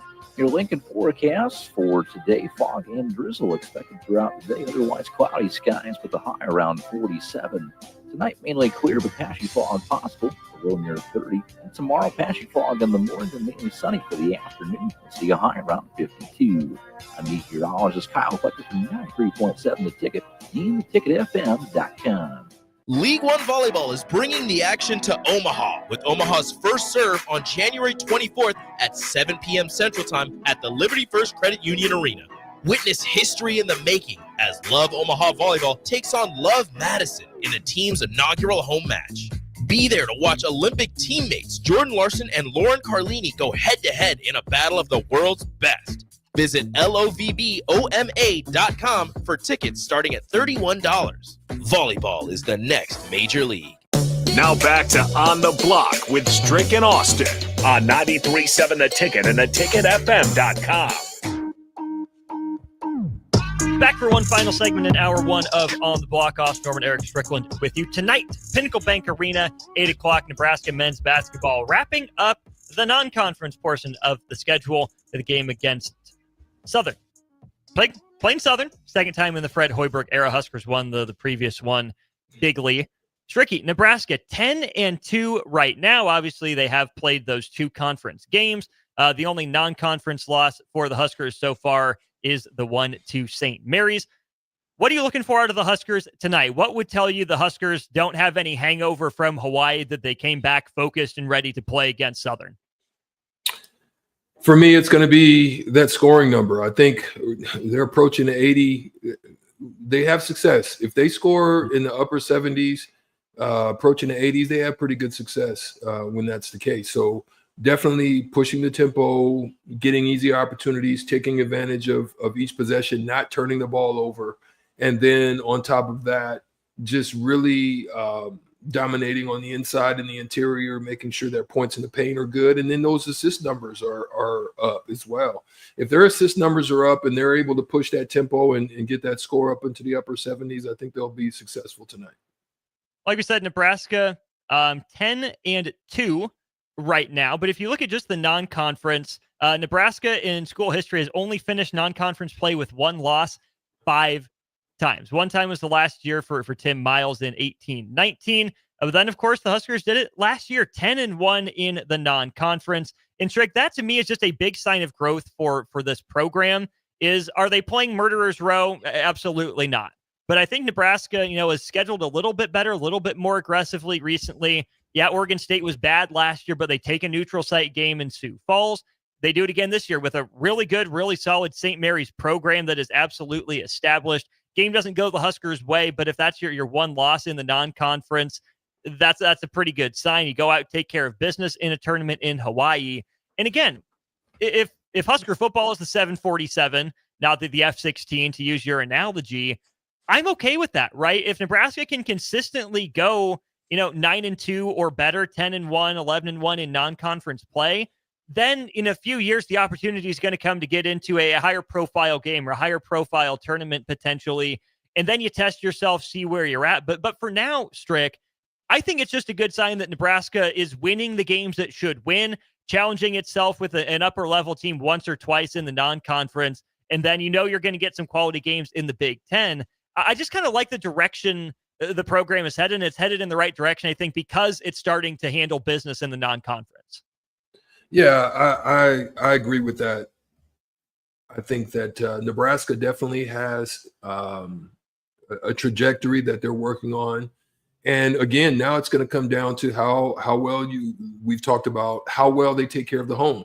If they take care of the home in Big Ten play, you do well in the non-con play, your rankings are pretty high. You have a great quad 1 win on the road against Creighton at this point. And so you want to do a few of those in your conference. You want to go on the road and get a couple. Definitely take care of some high quad 2s on the road, and then sneak you a quad 1 if you can, and take care of home. You beat your upper echelon teams at home. That's fine. Yes, you ran into a buzzsaw in Michigan State. That happens. I think you've learned a lot of lessons from that, and now it's time to reassess and throw that one away, put it in the trash can, and then look going forward as to how you're going to finish off this Big Ten. Again, I think if they finish in the top 5, 6, I would prefer them to be in the top 5. I don't think they're ready to get into the top 4 yet, but if they do, whoa, they've done something to be able to get that bye, double bye. It would be phenomenal. But again, if they find themselves in that second tier, I think they'll be fine. Do something, win a game or two, and if you make a good run, shout out to you for getting it done. But if not, that's cool. That getting a game or two, I think in the Big Ten, if you take care of home, get you a couple on the road, you'll put yourself in a good position to finish off with an NCAA berth. I think you're spot on with that. On the text line really quick from 7189, one thing I noticed during the holiday break is the student section behind the basketball hoop is sold to people that don't understand you have to get up and help the other team miss free throws to help the Huskers out. That's just how it's been, right? The student section basically evaporates over Christmas break. So they do put those tickets up for sale. In fact, Strick, before you and I started working together, we knew what was coming. The last game I went to before officially starting here at the Ticket, I was one of those people. I sat in what would normally be the student section behind the not radio row, but the operations on the far side from the media section. Sat there for the Nebraska win over Iowa. So you got to find ways to get people in those seats. Students will be back in a while. I mean, it's tricky. UNO students are off until after Martin Luther King Jr. Day. Yeah, think about that. They're off till the end of January. That would never happen back in our day. That would never happen back in our day. That's wild. That's wild to think about, but it is what it is, and they've got to figure out a way. You gotta figure out a way to pump and prime yourself in those situations. Sometimes you're not going to be able to rely on those students as you had in the past, but you've got to mentally be able to pump and prime yourself and go out there and get the job done. That you do. I'll be there at PBA tonight, so will Tricky Nicky. Make sure you give us a follow for coverage there. And then a big one coming up on Saturday. We'll get to it later in the week. Nebraska against UCLA. That's going to be a fun one. We will certainly have.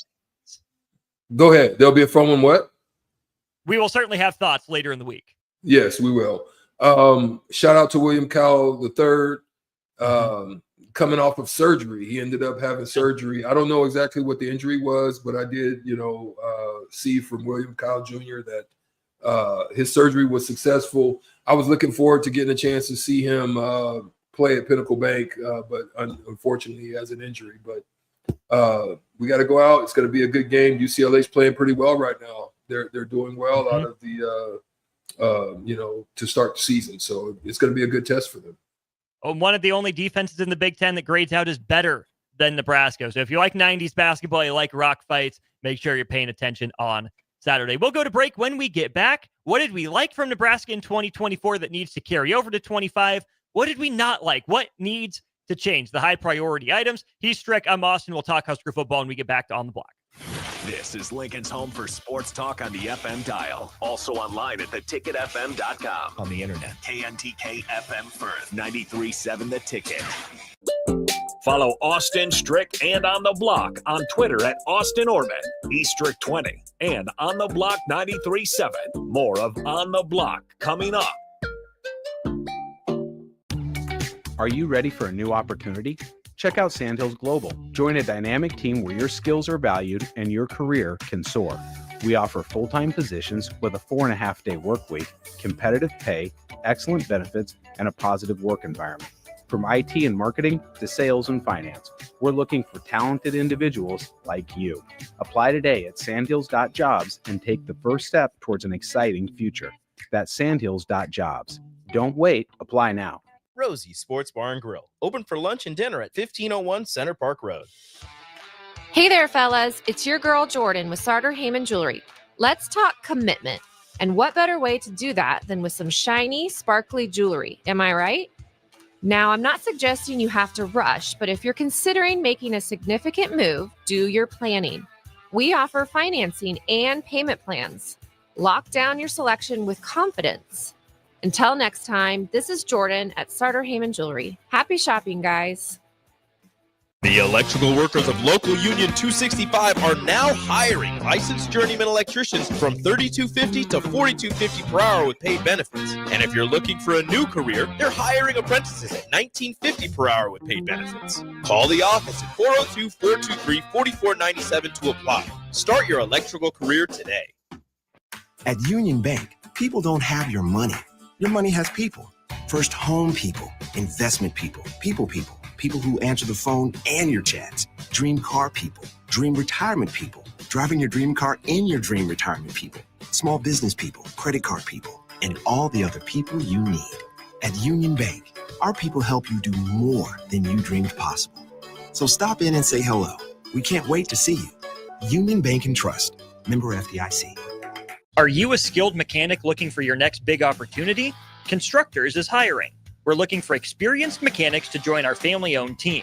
We offer competitive wages, great benefits, brand new service trucks, OEM-level diagnostic software, and career growth opportunities. Positions include lead and A-level mechanics for our shop and multiple field technicians. If you're driven and ready to grow with a company that's been around since 1908, apply today at constructorslincoln.com. Every home is different. Every family is different. So when it comes to a new heating and cooling system, why not get what fits you best? Get the perfect fit with Bryant. Maybe you need higher efficiency, better humidity control, increased warranty, or all the bells and whistles. Bryant provides options. Options in warranty, brand, comfort, and efficiency while maximizing savings. Call 467-1111 or visit BryantLincoln.com. Bryant Air Conditioning, Heating, Electrical, and Plumbing. We do whatever it takes. I used to smoke. I thought of cigarettes as my best friend. They were always there for me when I needed a break. I also thought cigarettes were my best friend, and then they gave me peripheral artery disease. I smoked and had a stroke. Actually, multiple strokes. I smoked and have heart disease. Here's my tip. If cigarettes are your friend, you need a better friend. Call the Nebraska Tobacco Quit Line, 1-800-QUIT-NOW, 1-800-784-8669. Paid for by Tobacco Free Nebraska. Aired with the Nebraska Broadcasters Association and this station. New year, new you? Barrel's Extreme Body Shaping can help make sure you keep that resolution this time. Our proven system combines kickboxing, strength training, and nutrition, along with our expert coaching to make sure you're moving forward toward your goals. The next 10-week challenge starts January 11th, but if you enroll now, you can start today and get a head start on those gains for no extra cost. Plus, head to fxblincoln.com and you can save $100. Don't wait. Barrel's Extreme Body Shaping at 40th and Yankee Hill and 70th and Vine. This is On the Block with Strick and Austin. Nebraska Basketball Hall of Famer and 9-year NBA vet, Eric Strickland. Strickland for three! And you're going to go out of here as the Big 8 tournament champion. Middle school basketball coaching legend and Duke basketball shooting coach in his mind, Austin Orman.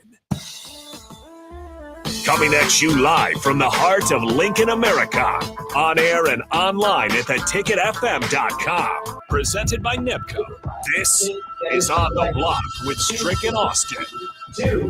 That it is hour 2 of the show, brought to you by the great people over at NIPCO. Again, if you are a mechanic or you are a CDL driver, check them out today at NIPCO.com.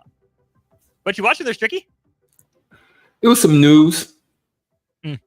Trying to catch up on some news. You are world. Seeing what's going on. Seeing what's going on out here in the atmosphere of the landscape of America and beyond. I respect it. Yes, it. Tricky, yes, let's keep this football conversation going here. We'll start with something that absolutely needs to change for Nebraska football from 2024 to 2025, special teams.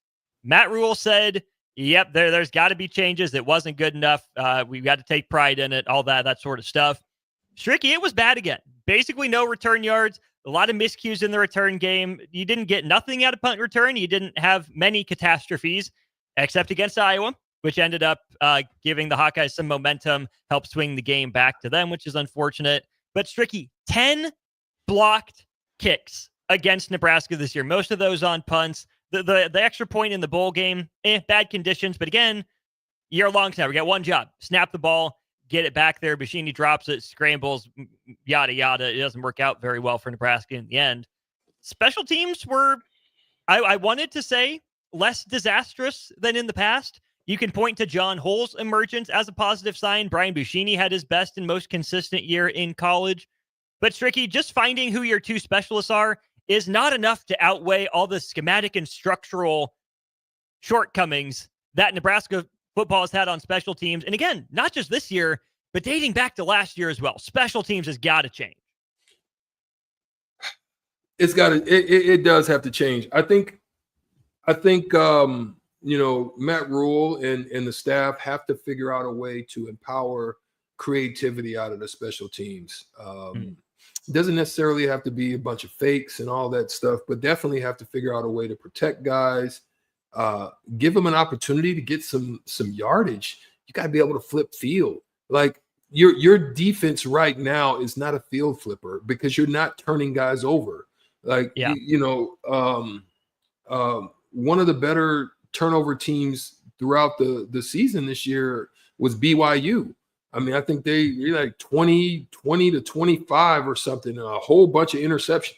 Like, if you can do it that way, cool. But if you can't, you got to be able to take advantage of your special teams and get something. Even if it's 10 yards, 15 yards. You saw the difference in what that made in that BYU game. Yeah.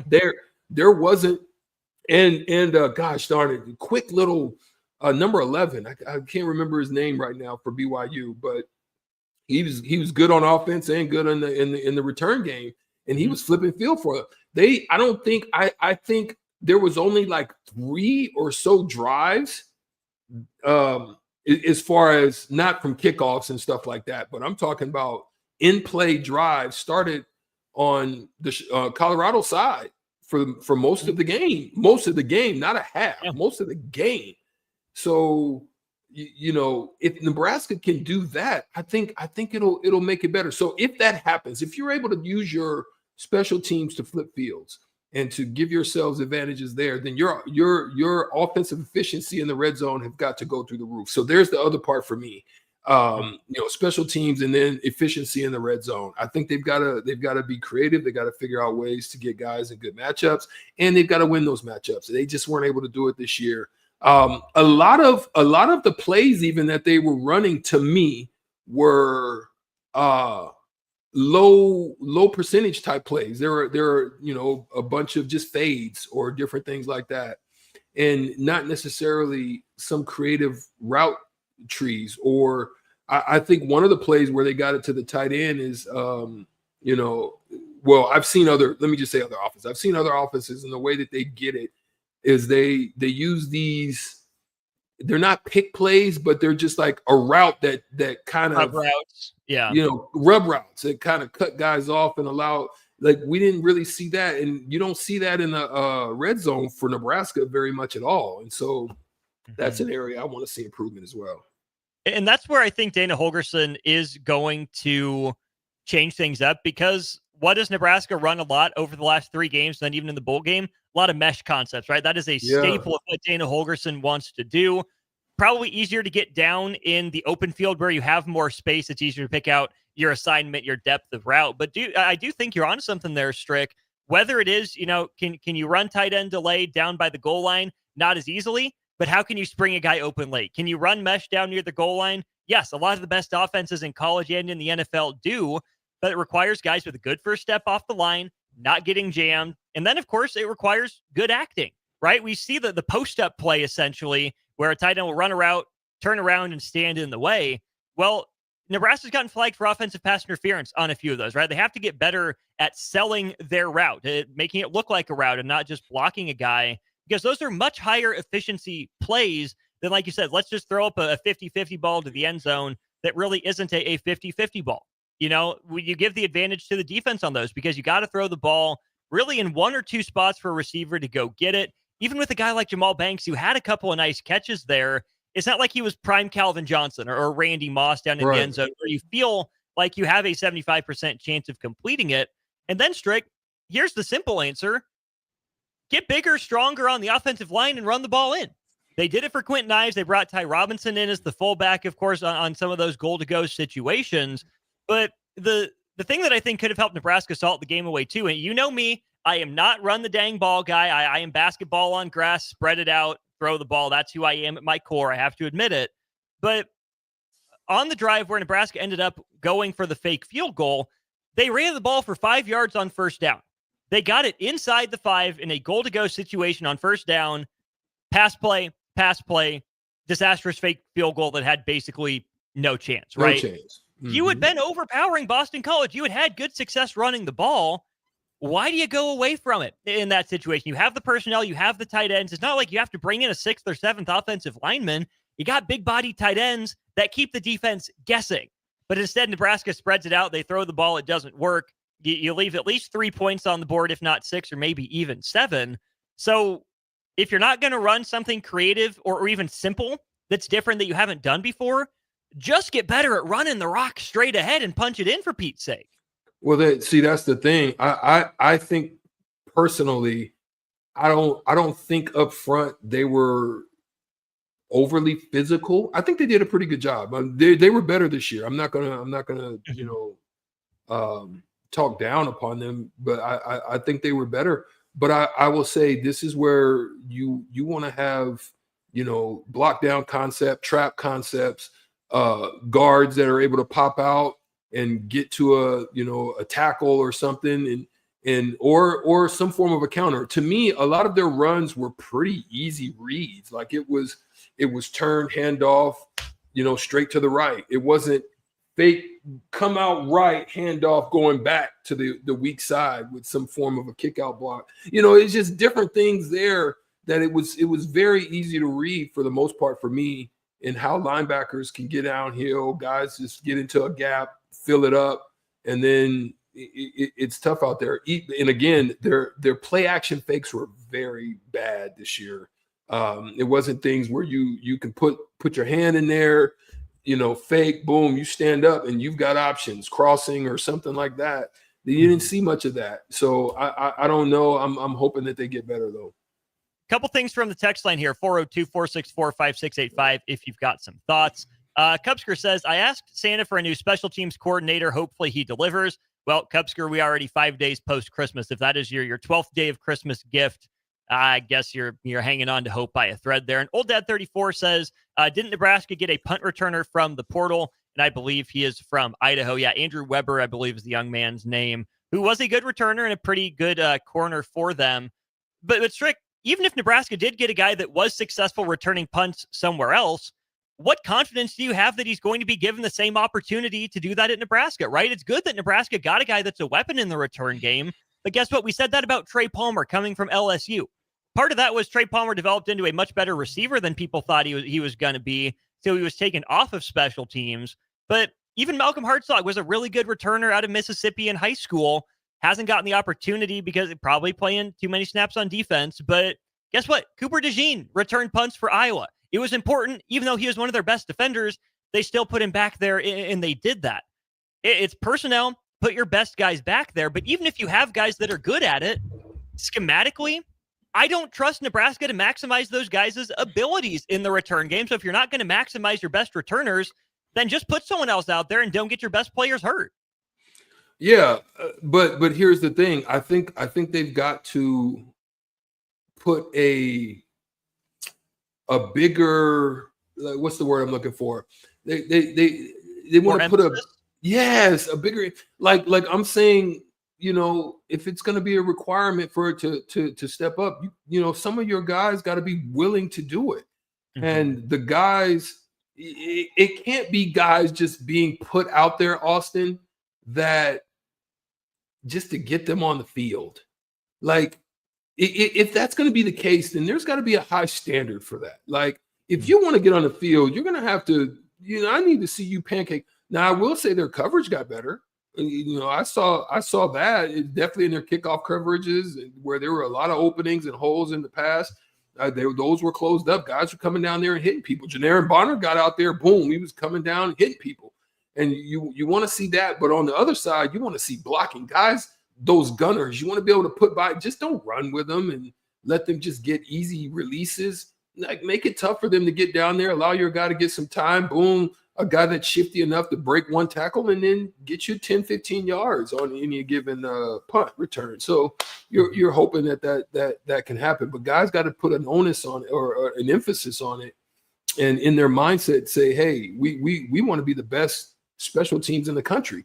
And I don't think teams, are doing that. Put your best guys out there if you got to. Oh, for sure. We have a suggestion. Well, last thing. Here, the other way I would try to sell it if I was a special team. Listen, how do you want to get to the NFL? Thank you. Yep. You know what I'm saying? Look, if you want to get to, you're going to have to learn to play a dual option. It's not just going to be, you could be a receiver and still they're going to require you to do it. So let's be great at it. You know what I mean? Like I would really have those conversations with some of those guys that are probably more athletic, super gifted in different areas, maybe not getting a lot of playing time or a lot of show and prove as to, because they will bring guys in or just special team specialists. So. And unless you're a Justin Jefferson or Jamar Chase caliber of receiver, you're probably going to need to play some special teams to stick on the roster. So if it's good enough for the NFL, it's got to be good enough for college. A couple things from the text line here. Thunder Not Collins, how about that kickoff return by Iowa against Missouri a bit ago? They're proof you can be average everywhere else, and special teams can make you an above average team. Yeah, Iowa's returner, Caden Wheatgen is his name. 888 total return yards this year. Returned 23 kicks for 576 yards before his 100-yard kickoff return touchdown against Missouri today. 25 punt returns for 312 yards in a punt return touchdown. Obviously, it is a whole unit deal, not just an individual effort, but you get a good returner, you get an emphasis on it, you have good schemes, you can absolutely make some magic happen. How about this, Stricky? 7189 chimes in again and says, now that he's moved to tight end, how about Heinrich Harburg in the return game? Do you like Heinrich Harburg returning punts and kicks? No, not shifty enough. Yeah, I'm sure hands-wise, all that, physical. Yeah, but no. He'd be the Derrick Henry of returns. He probably would be if that was the case. But no, because you really have to have somebody that can dead leg somebody, that can put somebody on skates out there. Emmett Johnson, Ramir Johnson. Somebody that has a little bit of shiftiness to them to be able to break one of those tackles, to be able to have good vision, can get there and hit a hole quickly with some speed, boom, be able to hit a crease and get you something. That's where good return guys are. I thought actually Jannar Barner, not Barner, but I thought what's my guy's name? Man, I just drew a blank. Which one you talking Jacoby about? Barney. Yeah, Jacoby Barney. I think he could have been somebody that could have been back there. I don't know why you wouldn't have used him. I mean, he was a slot guy. Once he caught that kickoff and then ran out of bounds at the 1 yard line. That's why he got taken off. Oh, there you go. Well, shit. Oh, you got it. What can you do? What can you do? Did you get it? Did you dump it? I tried. So I think you had enough time. I tried. We'll see. Someone says Jeremiah Charles had one opportunity. It was returned for 24 yards. Yeah, someone longer, more athletic, and shiftier, I think, is definitely the way to go. One thing before we go to break and get to Brian Munson here at Strick, one thing that I really like that I hope carries over with Dana Holgorsen into the future is running backs in the passing game. Emmett Johnson was Nebraska's third leading receiver by catches this year. He had 39 of them. The previous 3 years, Strick, Nebraska running backs in 2023 had 25 catches total. 2022, they had 21 catches. In 2021, they had 24 catches. Emmett Johnson, if he is your starter, if he's the number one running back for you, you got to use him in the passing game, right? You saw him catch a touchdown against USC. You saw Ramir Johnson a couple times. The one against Colorado out of the backfield. You can't make Emmett Johnson into a one-dimensional runner. That's not going to be where he's at his best. Yeah. That play that they ran to Emmett Johnson for the touchdown against Boston College, they got a first down on it from Ramir Johnson as well. Those are guys that if you get a linebacker matched up on him, you can use as weapons in the passing game. So, yeah, you get Dane Key, you get Isaiah Hunter coming in, you have another year of Jacory Barney, and all those tight ends we've spent some time talking about. Yes, you want to get the ball to those guys first and foremost in the passing game, but I think Nebraska has a legitimate weapon out of the backfield in Emmett Johnson, whether it's screens, whether it's an occasional swing pass down the goal line, or you're in angle route, into the wheel route out of the backfield. Yeah. That's a weapon for Nebraska, and it looks like Dana Holgorsen really option routes. Give them all of them.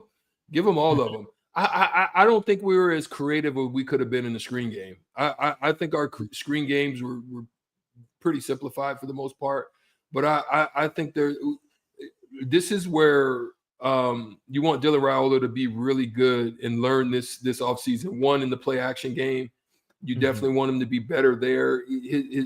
he didn't do very well in holding linebackers. Now he's got great touch to where he can hit guys still over them, but really those fakes can be a little bit better. But even more is if they can give him enough time, give him a double fake a screen to the right with Ja'Cory Barney, come back left with Emmett Johnson.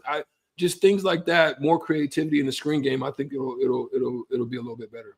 It'll be fun to watch. We'll go to break. When we get back, Brian Munson of Husker Online will join us. What can a win like this do for Nebraska football in recruiting with a lot of eyeballs on the Huskers on a national television stage? We'll get into that and potentially commitment watch, whether it's to Nebraska or other places. There's a couple guys Brian's been monitoring. We'll go to break. Call up Brian Munson of Husker Online. Talk with him next. Download our app by searching for 93.7 The Ticket in your app store to stay in touch and listen all day wherever you are. More of On the Block next on 93.7 The Ticket and theticketfm.com. 93.7 The Ticket, Fox, KFXL weather. Brought to you by Bryant Air Conditioning, Heating, Electrical, and Plumbing. Your Lincoln forecast for today, fog and drizzle expected throughout the day. Otherwise, cloudy skies with a high around 47. Tonight, mainly clear, but patchy fog possible, a low near 30. And tomorrow, patchy fog in the morning and mainly sunny for the afternoon. We'll see a high around 52. I'm meteorologist Kyle Flecker from 93.7 The Ticket and theticketfm.com. League One Volleyball is bringing the action to Omaha with Omaha's first serve on January 24th at 7 p.m. Central Time at the Liberty First Credit Union Arena. Witness history in the making as Love Omaha Volleyball takes on Love Madison in the team's inaugural home match. Be there to watch Olympic teammates Jordan Larson and Lauren Carlini go head-to-head in a battle of the world's best. Visit lovboma.com for tickets starting at $31. Volleyball is the next major league. At Union Bank, people don't have your money. Your money has people. First home people, investment people, people who answer the phone and your chats, dream car people, dream retirement people, driving your dream car in your dream retirement people, small business people, credit card people, and all the other people you need. At Union Bank, our people help you do more than you dreamed possible. So stop in and say hello. We can't wait to see you. Union Bank and Trust. Member FDIC. I used to smoke. I thought of cigarettes as my best friend. They were always there for me when I needed a break. I also thought cigarettes were my best friend, and then they gave me peripheral artery disease. I smoked and had a stroke. Actually, multiple strokes. I smoked and have heart disease. Here's my tip. If cigarettes are your friend, you need a better friend. Call the Nebraska Tobacco Quit Line, 1-800-QUIT-NOW, 1-800-784-8669. Paid for by Tobacco Free Nebraska. Aired with the Nebraska Broadcasters Association and this station. The electrical workers of local Union 265 are now hiring licensed journeyman electricians from $32.50 to $42.50 per hour with paid benefits. And if you're looking for a new career, they're hiring apprentices at $19.50 per hour with paid benefits. Call the office at 402-423-4497 to apply. Start your electrical career today.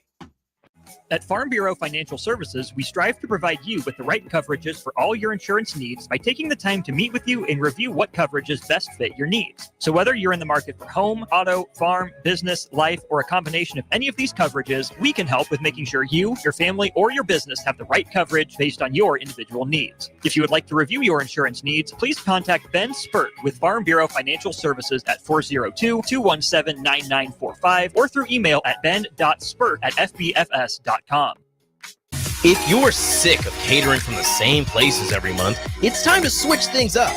Mulberry Barbecue is perfect for business lunches and dinners, family gatherings, holiday parties, wedding receptions, rehearsal dinners, and so much more. Delivery and full service options are available, and they can cater for anything from 10 people to 500 people. Call them at 402-937-7114 to look at their menu options and get your catering booked today. Mulberry Barbecue, located at 11th and Cornhusker Highway. Hey there, fellas. It's your girl, Jordan, with Sartor Heyman Jewelry. Let's talk commitment. And what better way to do that than with some shiny, sparkly jewelry? Am I right? Now, I'm not suggesting you have to rush, but if you're considering making a significant move, do your planning. We offer financing and payment plans. Lock down your selection with confidence.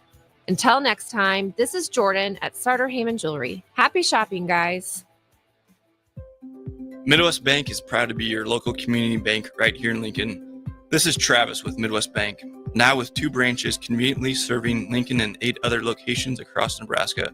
We're here to help you with any of your needs. From opening a checking account to buying a home or financing your business, our staff is here for you. Stop in and you might see Shin Daddy himself. Your community, your bank, Midwest Bank. Learn more at midwest.bank, member FDIC. Are you a skilled mechanic looking for your next big opportunity? Constructors is hiring. We're looking for experienced mechanics to join our family-owned team. We offer competitive wages, great benefits, brand new service trucks, OEM-level diagnostic software, and career growth opportunities. Positions include lead and A-level mechanics for our shop and multiple field technicians. If you're driven and ready to grow with a company that's been around since 1908, apply today at constructorslincoln.com. Now back to On the Block with Strick and Austin on 93.7 The Ticket and theticketfm.com.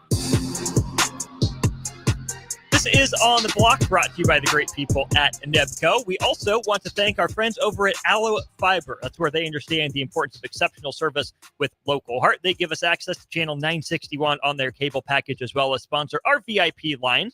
We go there now. One of our VIPs joins us Mondays at 3:30. Brian Munson of Husker Online, covering all things Nebraska football recruiting. Brian, how you doing, man? How's your holiday travel? I am doing well. We're back home in Texas. We came back home and it had rained like 2 days straight. They got 2 inches of rain the day we came in. Ooh. And even a day that it wasn't supposed to rain like 2 days ago, we got like 1.5 inches. So we are drying out finally down here and back to a little bit more typical normal temperatures. Speaking of rain, Josh Allen and the Bills make it rain points. Aaron Rodgers, a 1.2 quarterback rating. How about them Bills, Brian? I know that they have the number 2 seed. I think I have not felt as good about this team as I have, this year, at least at this point. They're still getting better on defense, which is great, but offense is definitely clicking right now. So going to be interesting to see what they do next week with the Foxborough trip, and we'll see what they do with the Patriots. But 2 games at home, during the playoffs, it could be a little better, but I think that they've proven they can go on the road and score points too, like they did in LA and Detroit. Obviously, for a team like the Bills that, take care of business, take care of ourselves, worry about us. But as a fan, Brian, you want Cincy or you want Denver in the first round? Hey, I lost you there for just a second, man. What'd you say? I said, obviously, for a team like Buffalo, it's take care of ourselves. We handle our business. We're good. But as a fan, Do you want Cincy? Do you want Denver in the first round?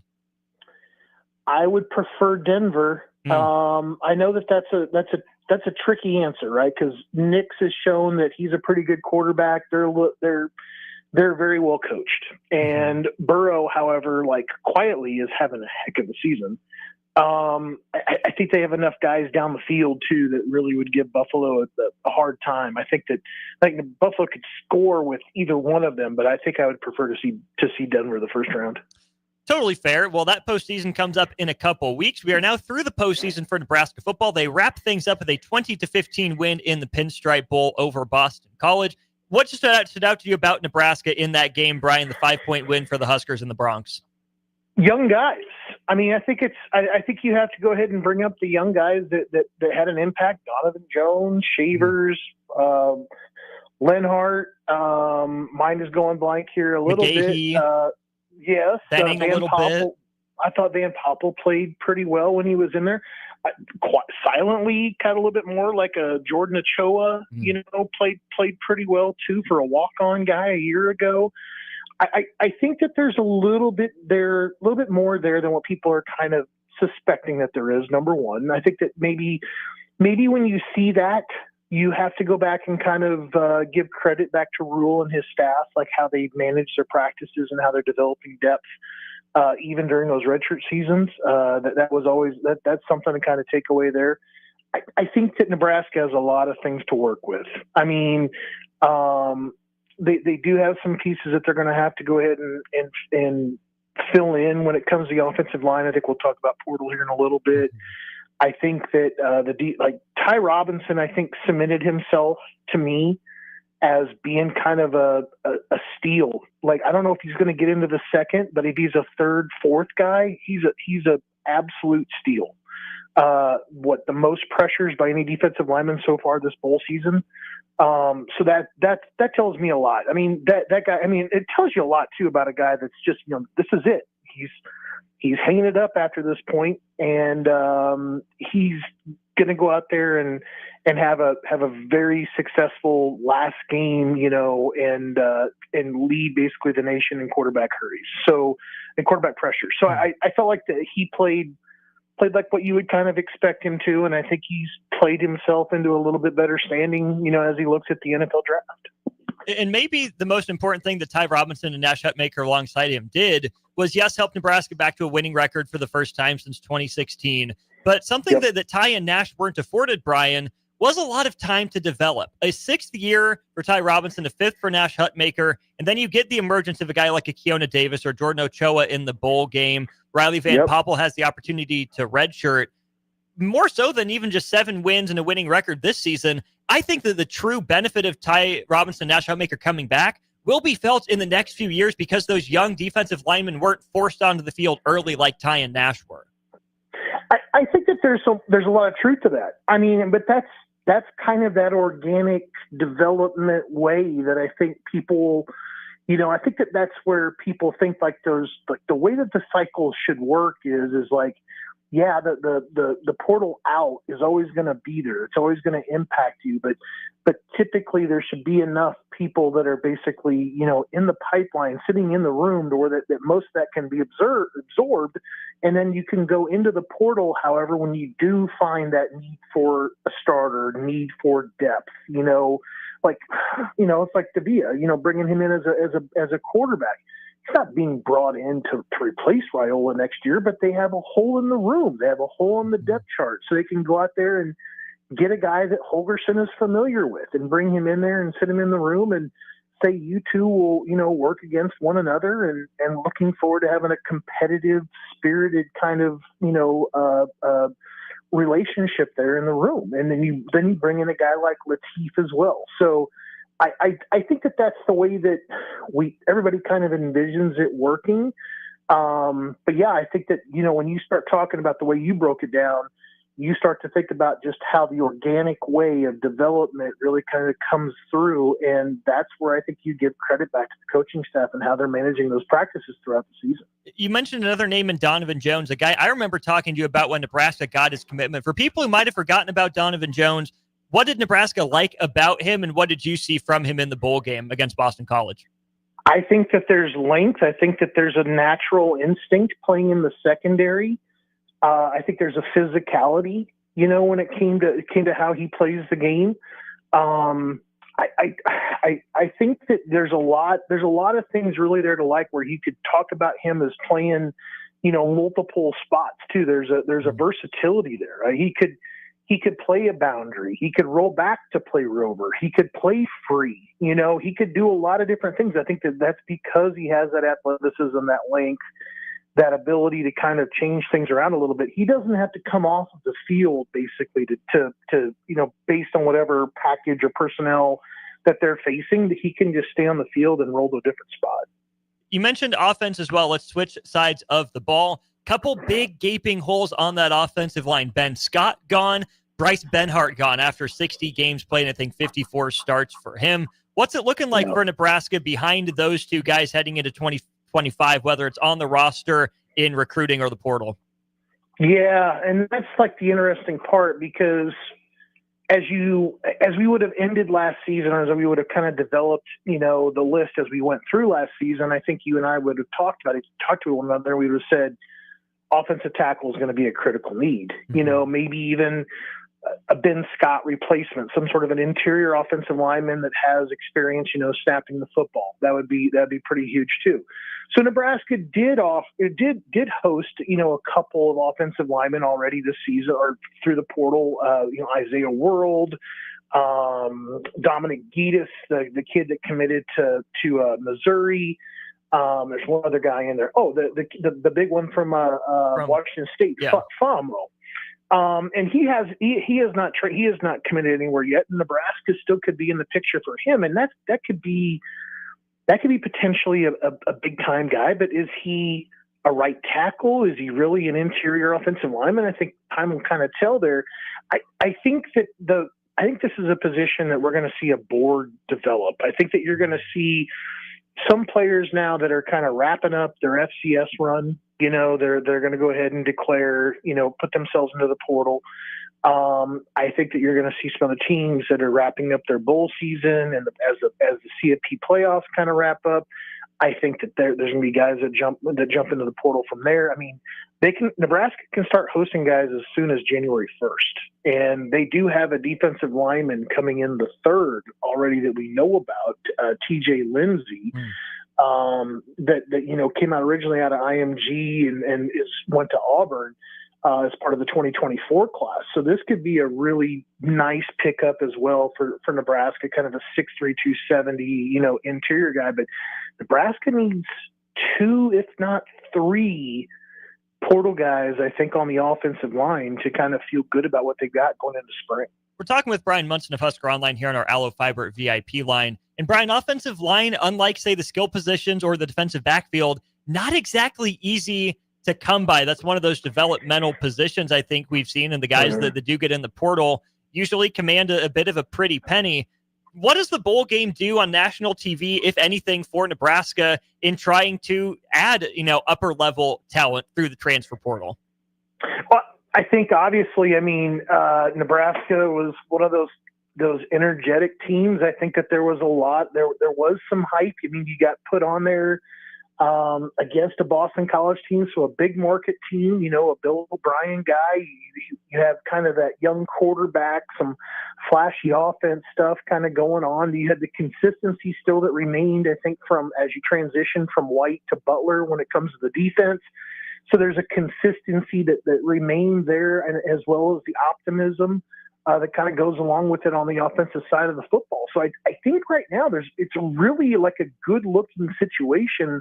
And I think also underlying to it is just the youth that is there, that are being productive on that team. When you start talking about, Barney and Raiola, and you start talking about like a Quentin Ives who got into the football game. I think what that's always kind of proven to people is that, you don't have to sit in a room for 4 years before you see the field. If you can come in and be productive and get ready, that's kind of rules path. They'll find a way to get you on the football field if you can come in and get ready. So I think that's always been kind of like the number one mission statement for those guys when it comes to recruiting. They want to let those guys know you don't have to come here and wait it out. If you can produce, we're going to find a way to get you on the football field. I'm sure I've asked you this before, but I think it's worth bringing up again because the bowl game did mean a lot to Nebraska, not the biggest one on the national stage, but you see the emotion from the players, especially Dylan Raiola after the game.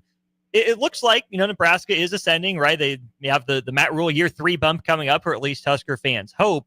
Does the message of we need you to come in and complete our room sell, or is it more, hey, look what we're building. We have a lot of pieces. You're going to fit in and be one of the guys, a useful piece of guy we really want, but the world's not on your shoulders. Does one of those messages sell better to guys in the portal than others?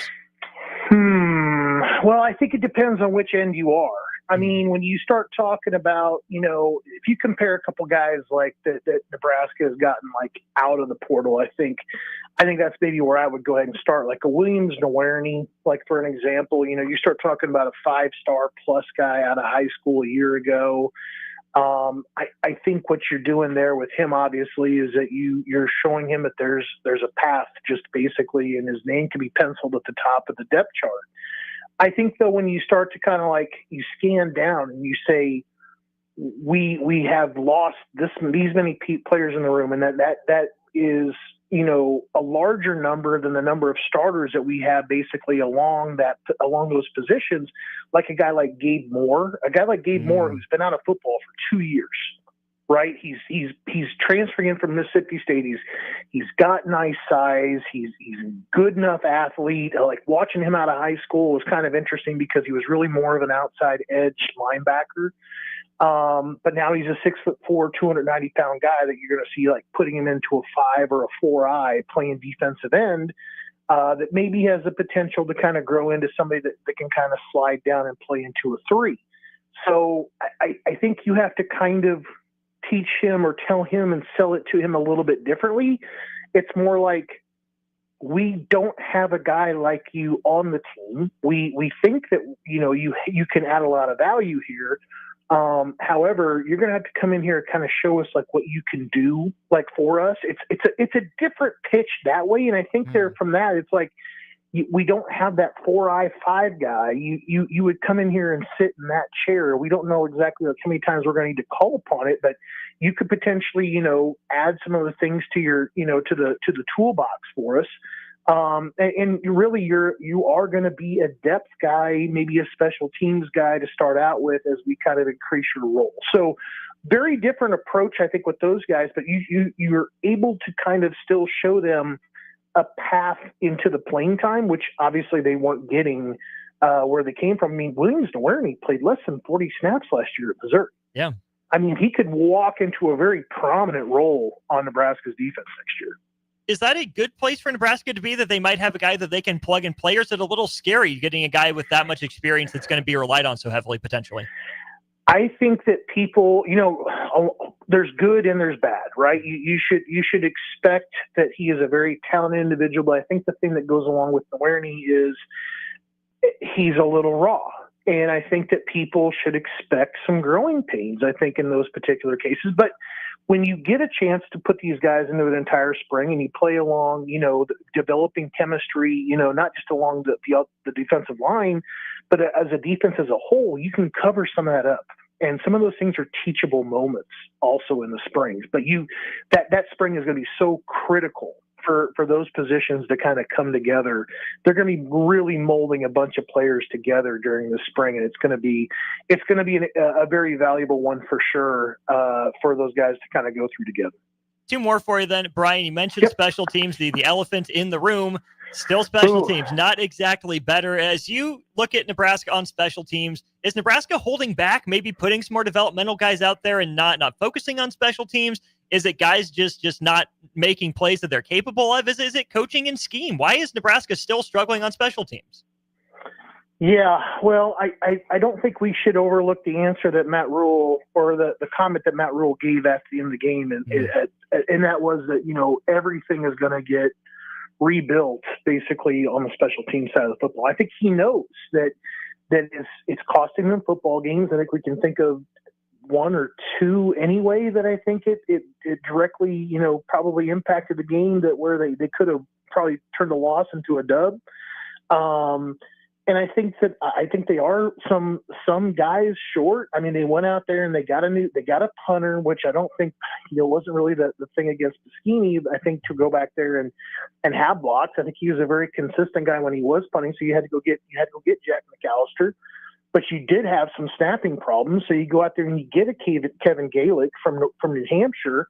But then I think it does come down to scheme. Then I think it does come down to coaching. Maybe there's a review about, hey, how important is this? And do we have this prioritized well enough within our kind of periods of a practice to where we're all together as a team going through this, as a group? So I think that, you got to go back to, your framework of your coordinator, to your analyst, to figuring out like the people that are available to do what, to put the best possible people on the football field, basically to make sure that that's not the Achilles heel for the team.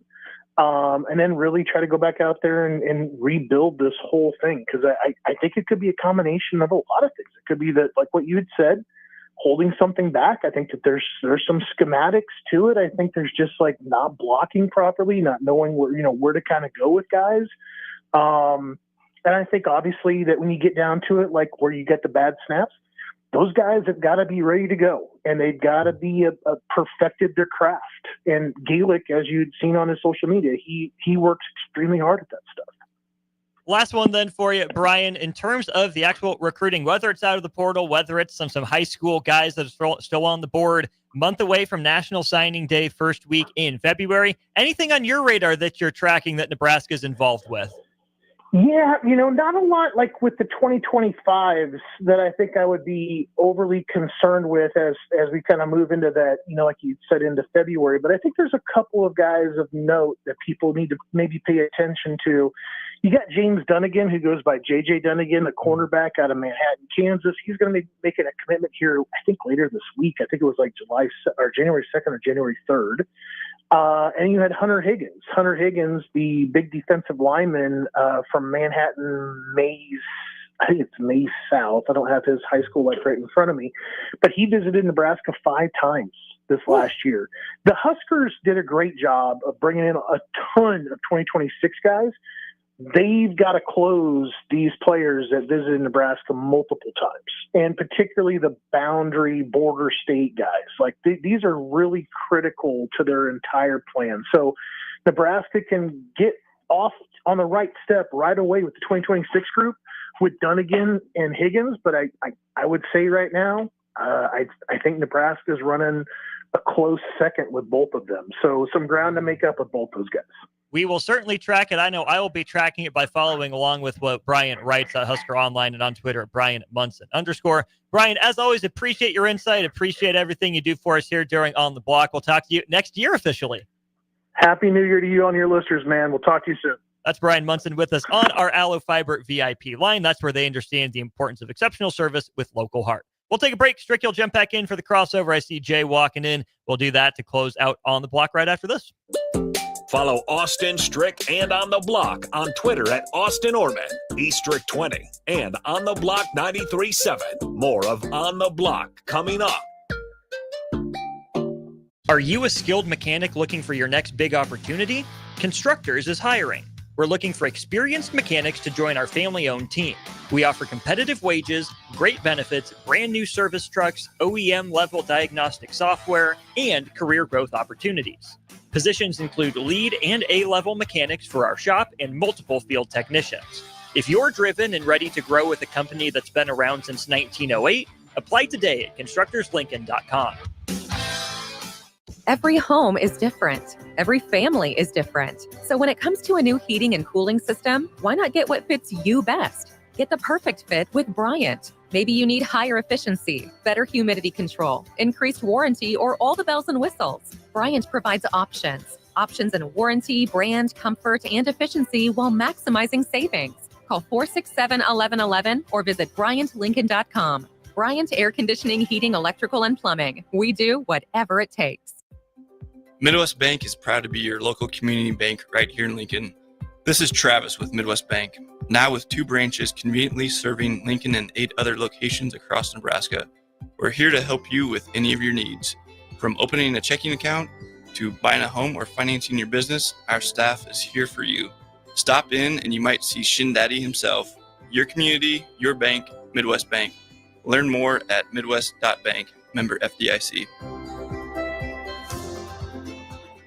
League One Volleyball is bringing the action to Omaha with Omaha's first serve on January 24th at 7 p.m. Central Time at the Liberty First Credit Union Arena.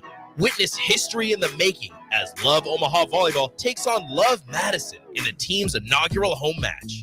Be there to watch Olympic teammates Jordan Larson and Lauren Carlini go head-to-head in a battle of the world's best. Visit lovboma.com for tickets starting at $31. Volleyball is the next major league. At Union Bank, people don't have your money. Your money has people.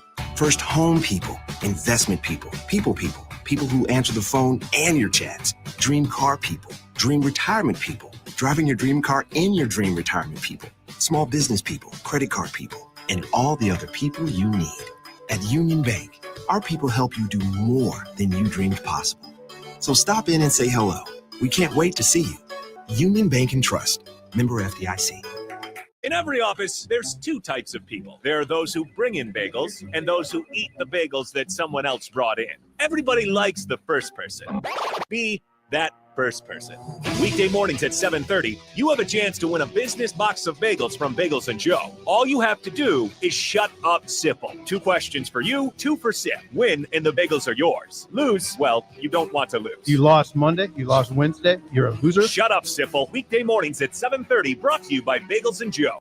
If you're sick of catering from the same places every month, it's time to switch things up. Mulberry Barbecue is perfect for business lunches and dinners, family gatherings, holiday parties, wedding receptions, rehearsal dinners, and so much more. Delivery and full service options are available, and they can cater for anything from 10 people to 500 people.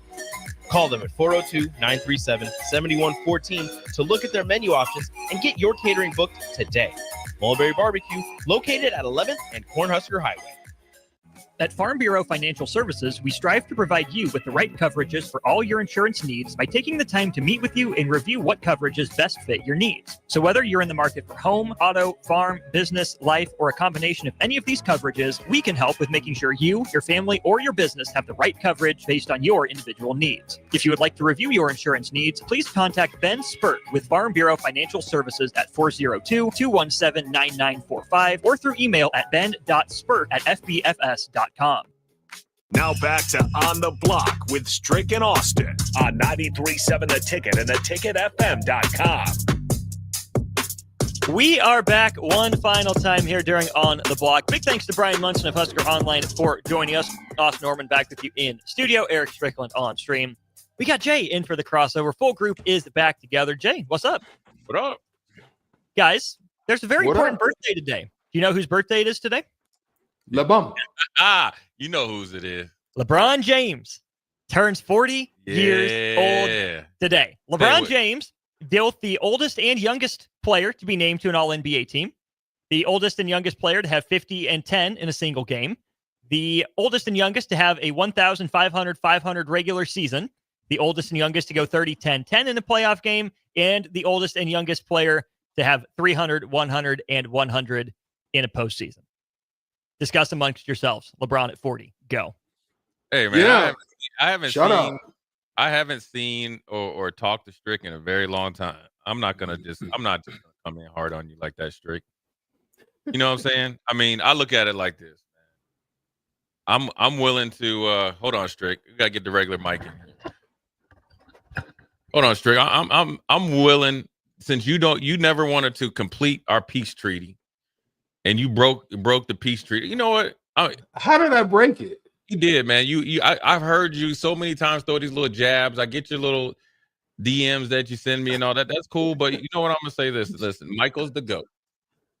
But you can't go without saying LeBron's in the top 3 or 4. No question. No question, Jay. No question. Like you and I, truce. That's no question. There's no question about it, man. I'm with you. And we just got to, to be honest with you at this point, I remember this, Strick, and I want to ask your opinion after I give you what my thoughts. I'll never forget this, man. Yeah. I was in Minneapolis in the off season. And me and my buddies kind of pulled our money together and got like a half a season of Timberwolves tickets. And, they had KG and, remember Tom Gugliotta and those guys. And this is when Jordan was with the Wizards. And it was a day like today, even though we know you're in great confines and great weather wherever you're at, my brother. All right. But it's gloomy here. And I remember we had tickets to that game. And it's a little bit farther from where I live, down to Minneapolis to Target Center. And I'll never forget my dad said, listen, you don't know how much longer this dude's going to play, if he even plays after today. And he ended up retiring officially retiring at the end of the year. He's like, you need to get your butt up off the couch. You and your boys need to go watch this dude. And the great thing about it, and he didn't play well the game before. He showed up, played pretty much his whole allotment of minutes. And he walked off the court, 34 points, 6 rebounds, 8 assists, just a typical Jordan day. And didn't look like any different than when I saw him with the Bulls, man. Yeah. So I want to ask you, Strick. Yeah. I was listening to Dominique Wilkins, and he said this. You can't comment on Jordan unless you faced him. He talked about when Jordan played against other good competitors like yourself. He said one of the most intimidating things about Jordan, he says, eyes were bloodshot red, and he wasn't saying nothing. He's on straight assassin mode. What was it like when you got ready to play Jordan, and what was it like when you saw him in attack mode? So, initially, there's a level, Jay. And you want to get the ID in because it's going to take a second for me to answer Jay's. Yeah. Let's do it. 10 seconds for station ID on 93.7 The Ticket. This is Lincoln's home for sports talk on the FM dial. Also online at theticketfm.com. On the internet, KNTK FM Firth, 93.7 The Ticket. Appreciate you being responsible, Stricky. The floor is yours. Facts. Jay, there's like and I know you can attest to this because it was probably the same when you faced like a Marino or somebody like that. There's like this aura. Yeah, there's this aura about them, right? And you know what they're coming with. And there's a few things that I didn't ever want to do. Is one, do like Derek Martin did, where they were beating. Derek Martin was with the Grizzlies, I believe, and they were beating them. And, you know, they were up big and going into the fourth quarter, and Jordan was playing bad. And then all of a sudden, and this is the unique difference about him. I'm just giving one story, and there's many of NBA guys, to include your guy KG, that has one too. Yep. Where he talked about the J.R. Wright. So you know, there's many of those stories where, but it's that thing that you knew, keep your mouth shut, compete, and let what be after the game is over. Like that's the way it is. Don't say nothing, because you know you might have to see him again. And in our case in Dallas, it was going to be twice. And then when I was in the Eastern Conference, it was when he was with the Wizards, it was going to be 4 times. So even at his age, he was just that. It was just this competitive thing about him, man. That, you know, like what Martin said, what he said he came in and had 14 straight, and then they ended up coming back and winning the game. And he told him, tell that little moan down there to keep his mouth shut. You know, that's the type of stuff that he would do, man. And that's the aura he came with, you know what I'm saying? And so getting prepared for him was just, it was a mental thing that you look at him, you like, dang, man, I wore his shoes in high school. And dang, man, you know, it's going to be tough tonight. But then when the tip goes up, that competitive juice in you kicks in the same. And I know you understand that, you know, at that point, it's like bump who you are and bump what you stand for at that point. But still, it's a thing that you didn't have to work. But here's what I'll say, Jay. Last thing, I remember, you know, back in the old days, Jay, we used to have a lot of things like Magic Johnson would have this great event down in LA, man. But it would be it would be like an all-star game. Like they would put they used to do all these different events across the country. They don't do them like they used to anymore. But I had one at his event. It was a golf event down in Austin, Texas. No, it wasn't in Austin. It might have been in Austin. Sam Houston State. Where is that at? That's in Houston. No. Texas State. Texas State. Oh, Texas State. Yeah. Is that in San Angelo? Or something Texas State like that? is San Marcos. San Marcos. Okay, that's where it was. It was in San Marcos, but it was a golf event too. So what I found with Honorable Jay is what I did, and just having that competitive nature, not talking, just going about my business. It was they were picking the teams. I was there. I was playing in this game, you know, I was invited. And Jordan told the orchestrator of the event, he saw the list of the teams. He said, I want Strick on my team. And that was an honor. You know what I'm saying? Because I knew why he did it. You know, it wasn't that I was some super spectacular dude. It was because he knew I would get after it. You know what I'm saying? And so that was an honor. Yeah. Yeah, man. It is when you play against. I don't think that these guys right now have to. I mean, they have to deal with it. You know, maybe if it's Jamar Chase, and definitely with Patrick Mahomes, and now Josh Allen. In some cases, Lamar. But I think that and this is not to toot our own old horn or our own horn. You know, but it was a different type of sports back then, and it was a different type of mentality it took to be the best. And there was no night off. There wasn't a lot of friendship. And I always wondered, I kind of knew, obviously, because we've talked plenty about it, but you know, Austin mentioned Peyton Manning. And I'm gonna tell a funny story like this, Strick. And my boy, we used to call him Nasty Nate Clements from Ohio State, man, just because he was a corner, but he was big like a safety, and he wanted to. He's like, like when he was ready to go, he's like, we about to get nasty, like we're gonna get after it. And so the Colt, they used to run this little like a kind of a curl, quick in, and then they'd run the guy on the seam. They killed people with Marvin Harrison. So my man Nate I think it was my first or second play from scrimmage, picked off Peyton, scored, and then danced and did a little bit of the squirrel. And when I tell you, because when you're on defense, you kind of chase it a little bit. When I tell you, Peyton was cussing at him, like as he was chasing, because he ain't catching things, right? Right. At him. But let me tell you something. He targeted Marvin Harrison, Reggie Wayne, Stokely, Dilger the tight end. Anytime any person that Nate was on, he was going at him all game, and he ended up. And then he didn't let it die though. Strick. The next time when they came to Buffalo, he was going right at him. Yeah. And that's the thing, when you play against these type of dudes, That's like, it. hey man, you better come with it. There is no like, you got respect. There's respect there, but you ain't gonna back down. And I remember like funny thing you talk about. We did an inter squad scrimmage against the Broncos. They had Shannon Sharp, and I remember seeing when he was mic'd up, and he told Earl Holmes, he's like, "You a liability." Like literally, Strick going to him. Yeah. And I don't know if it ever happened in basketball where somebody say you a self-check. You can't do that. You remember when Gary Payton told Jason Kidd, your name is Asen because you have no J. So that's all I thought about. And we were in inter squad scrimmages. I said, listen, man, one thing this dude going to do is respect me. All right. Right. You ain't gonna tell me I'm a liability, because I thought Earl Holmes was pretty good, but obviously they was definitely rivalries in the game. But yeah, the best players definitely bring the best out of you, and I always say the best players, doesn't matter where your stature is, definitely are able to rise up to the occasion, man. Facts. Last thing for you guys, the Big 12 Championship game Part 2, BYU over Colorado. Oof. My goodness.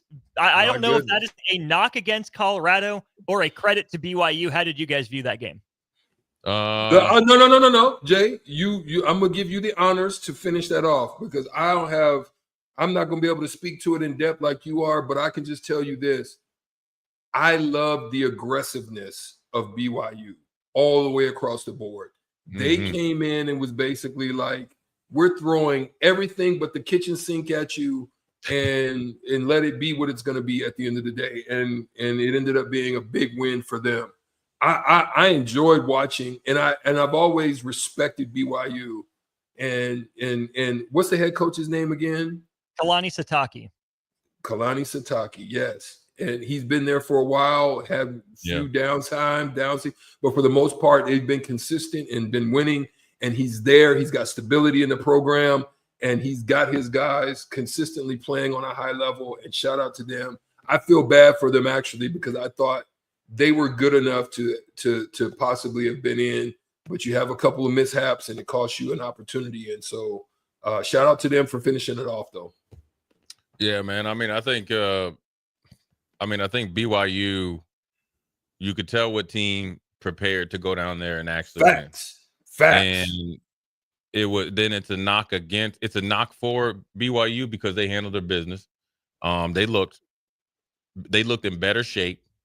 They looked just as fast, or sometimes faster. They definitely was more physical. They definitely had practice they had practiced for real.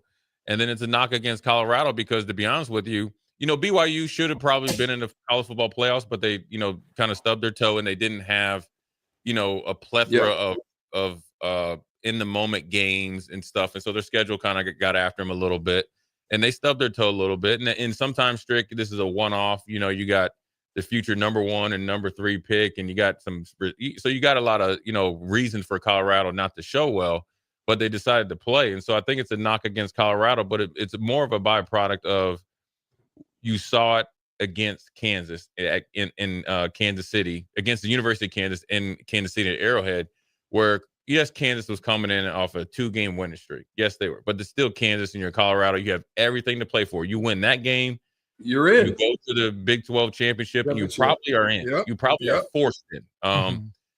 And they laid an egg.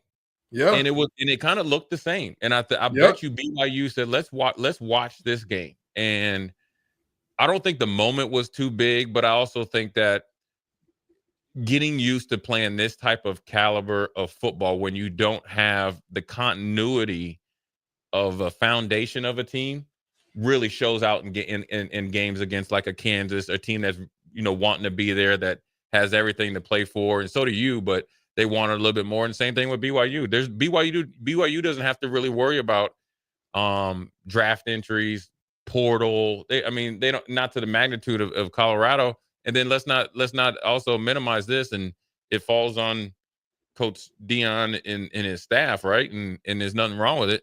Is they went on the awards tour. That takes away you ain't practicing that much. Then on top of it, with the growth of their offensive line, they lose one of the best young offensive line coaches in college football, Phil Lodeholt, who used to be a Oklahoma Sooner. And then also they lose their defensive end kind of edge guy as well. That means they've been interviewing. You know what I'm saying? So that means they've been pulled everywhere. So this is a byproduct of success. Yeah. And when you haven't been there a while, in my opinion, you don't have that depth of, next guy up. You think about it in the football team, but you don't think about it with the coaches, because I think Phil Lodeholt just got there this year. Yeah. Yeah. So Still got some time to right. Yeah, he ain't even start paying down the principal if he bought a house. You know what I'm saying? I don't even. He might be staying on a campus like an apartment. So I think, not to make excuses, that's where it's at. But you know what? Flat out, they got their butt kicked. They got their butt kicked, and getting used to it, getting used to being that type of arena, even with a Hall of Fame coach and two great players and plethora of other really good players. BYU kicked their butt up and down the field from the very beginning. Now, let me throw this out here real quick. Listen. One thing that I saw, Austin and Jay, that I was impressed with on Colorado's side of things is you don't see this type of, there's two parts to it. One, you saw Travis Hunter and Shedeur Sanders, and they played dang near the whole game. Yep. That you're going to be the top 5, I think, possibly. No worse than the top 10. Yeah. 2 players. And what Colorado did was what no other university has done at this point. And they had insurance rates that were premiums high for the, to mitigate the risks of injury for both of those players. I like that. Maybe programs should do that more, because to get their guys to play in these games and to do that, because you can't make excuses. You have a Heisman Trophy guy as well as a top tier quarterback that played in their bowl games. I got to give them straight kudos for that, man. That's, that's big for me. And I don't disrespect guys that decided to do that. But Jay, is that something, or Austin, is that something we can see more? I know we got to get out here to get to your show, but that's the thing I hope to see more of is teams stepping up and maybe doing that for some of their players to get them to play. Yeah, I like it, man. It's a little bit, we're free agency, so we got to start taking care of the players, on the next level. Hey, it's a selling point too in the transfer portal and recruiting era. So maybe we'll dive into some old school, because we got some stuff to talk about there too. That we do. Stricky, good to talk to you. Do it again tomorrow, partner. See you tomorrow. New Year's Eve. All right, Jay. New Year's Eve. We're out of here. Old school DP and J coming up next. Are you a skilled mechanic looking for your next big opportunity? Constructors is hiring. We're looking for experienced mechanics to join our family-owned team. We offer competitive wages, great benefits, brand new service trucks, OEM